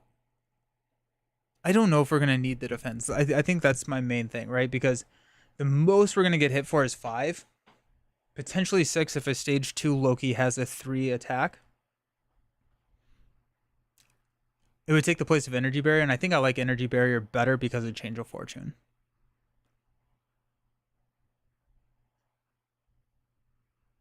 Yeah, and I think Soaring, instead of adding defense, I think Soaring would probably add to my basic activation during my turn.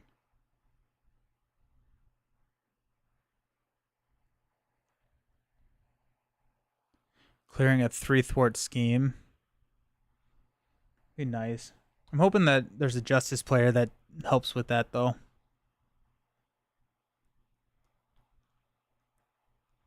I think I like 45. I think I like where it's at. If I was playing with people I knew, I'd probably go Symbiote Suit. And then we would just never have an issue. Um,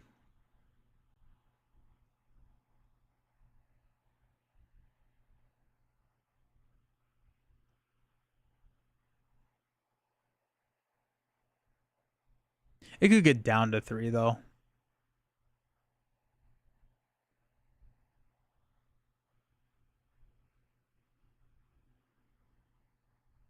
I think I'm liking where we're landing. I think the more that I'm looking at it, I'm not seeing many gaps. There may be a little bloat in the deck, but I also don't know if that's going to be an issue. Do we need team building exercise? Team building exercise is good. Okay, so draw their fire right now. Once we have TBE and Quinn Carrier on the table, draw their fire is only 2 cards from hand. So we'd still have 3. So we don't really want 3 cost cards, which we're fine. We also have Power of Flights. I think we're good. I think we're fine. Yeah, and Flock, yeah. Oh yeah, Flock is in there too. So I think Draw Their Fire is very playable at 4, especially once we're set up. Also, we have a Mansion. I think the idea is kind of give out Mansion though. I'm hoping to pass that out to the table, but I'm liking what we're seeing here. I think this is good.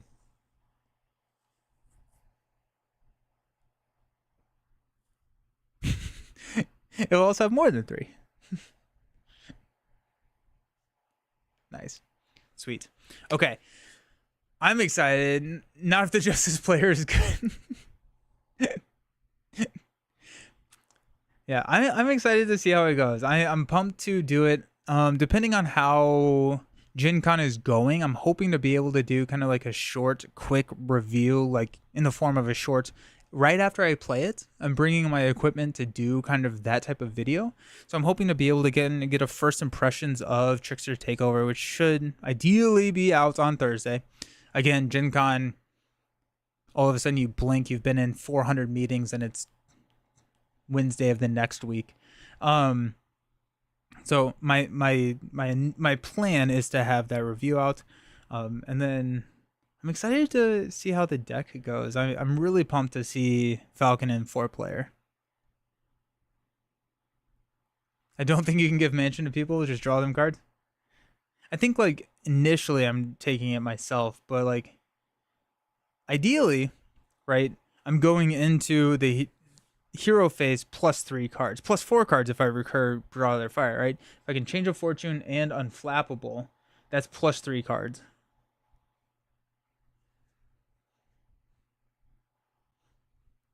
So I'm pumped. I'm excited.